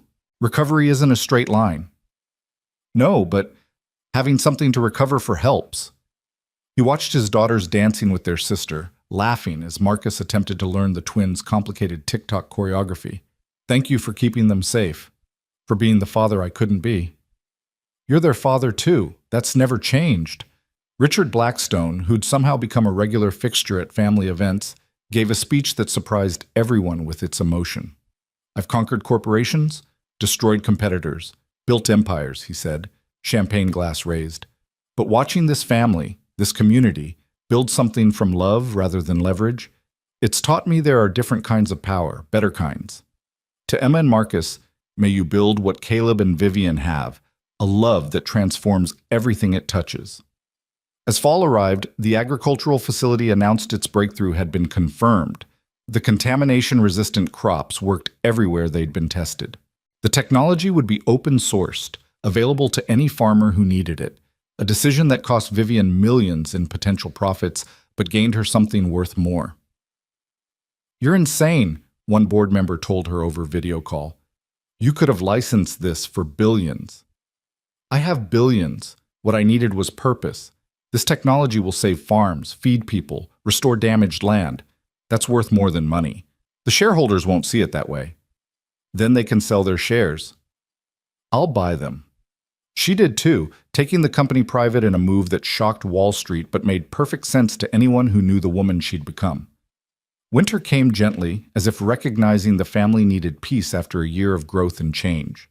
The twins entered middle school, where Rose immediately took over the math club, and Lily started a business club that somehow made more money than the PTA. "Your daughters are forces of nature," the principal told them at conferences. "All 4 of them," Vivian corrected, including Emma and the baby she'd just announced she was carrying. The pregnancy news had come as a shock to everyone, especially Emma and Marcus. "We wanted to wait," Emma had said, "but apparently life had other plans." "Life usually does," Caleb replied, remembering another unplanned pregnancy years ago that had given him Emma herself. As spring approached with Emma growing rounder and the facility expanding to 3 buildings, Cedar Valley faced its biggest test yet. A multinational corporation wanted to buy the entire valley, every farm, every business, every home, to create what they called America's first fully integrated agricultural innovation community. The offer was staggering. Each family would receive enough to retire wealthy. The company promised to maintain the character of Cedar Valley while bringing in resources that dwarfed even Vivian's considerable wealth. "It's a good offer," Carl Brennan admitted at the emergency town meeting. "My grandkids could go to any college, do anything they wanted." "But would they have a home to come back to?" Martha Henderson asked. "Would Cedar Valley exist except as some corporate theme park?" The debate was different this time. People weren't afraid of change anymore. They'd proven they could adapt. The question was whether they wanted to. "I've been part of corporate takeovers," Vivian said when called upon to speak. "I've been the one making offers like this. They promise to maintain character, preserve culture, respect history. They mean it at first, but corporations are machines that must grow to survive. Eventually, efficiency trumps character. Profit trumps community. You'll be rich, but you won't be you." "So you're saying we should refuse?" someone asked. "I'm saying you should decide what matters more, wealth or home. There's no wrong answer, just consequences." Young Tommy Patterson stood up. "I left for college because there was nothing here. I came back because you all built something. If we sell, where do I go? Where do any of us go? You can't rebuild community. Once it's gone, it's gone." The vote wasn't close. 267 against selling, 43 in favor. Cedar Valley would remain Cedar Valley. Corporate money be damned. The corporation tried pressure tactics, lawsuits over water rights, challenges to zoning, attempts to poach the facility's researchers. But they hadn't counted on Vivian Stone having reformed from corporate raider to community defender. She fought back with precision and ruthlessness that reminded everyone why she'd been feared in boardrooms across the globe. "You made an enemy," Richard Blackstone warned her. "Good. I was getting soft." "Soft? You just orchestrated a defensive strategy that will be taught in business schools, while making cookies for the school bake sale. Exactly my point. You've become something new, powerful and human. It's terrifying and wonderful." Emma's baby came early, as ward babies apparently did. Caleb was in the fields when the call came, racing to the hospital still covered in dust and sweat. Vivian was already there with the twins, who were vibrating with excitement about becoming aunts. "It's a boy," Emma gasped between contractions. "We're naming him Caleb." "Caleb Marcus Ward." "Emma, you don't have to." "Yes, we do. You taught me what a father should be. Now you'll teach him."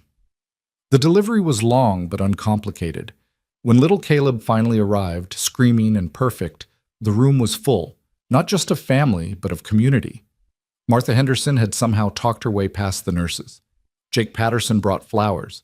Even Mrs. Crawford appeared with a baby blanket she'd knitted herself. "This is highly irregular," the nurse protested. "Welcome to Cedar Valley," Vivian told her. "We do things differently here." As Caleb held his grandson for the first time, he thought about circles closing and opening. Margaret would have been a grandmother. She would have loved this moment, this child, this sprawling, chaotic family they'd built from loss and love. "She's here," Emma said softly, reading his thoughts as she always could. "I can feel her. She's so proud of you, Dad. Of all of us." The baby opened his eyes, ward eyes, the same brown that had looked back at Caleb from Emma's face all these years, and grabbed his grandfather's finger with surprising strength. "Hello, little one," Caleb whispered. "Welcome to the family. Welcome to Cedar Valley. Welcome to this beautiful, broken, rebuilt world we've made for you." Outside, spring was turning the valley green. The facility's crops were growing tall. The ranch was busy with new life. The town was thriving with purpose and prosperity that belonged to everyone who'd chosen to stay and fight for it. "We did it," Vivian said, standing beside him as they watched their grandson sleep. "We actually did it." "Did what?" "Built something that will outlast us all." She was right, Caleb knew. Looking around the hospital room at their blended, extended, impossible family, he saw the future, not just in baby Caleb, but in the twins growing into brilliant young women, in Emma and Marcus building on what had been started, in the community that had chosen connection over cash. Your move saved us, he told Vivian, coming here, investing in us, refusing to give up even when we resisted.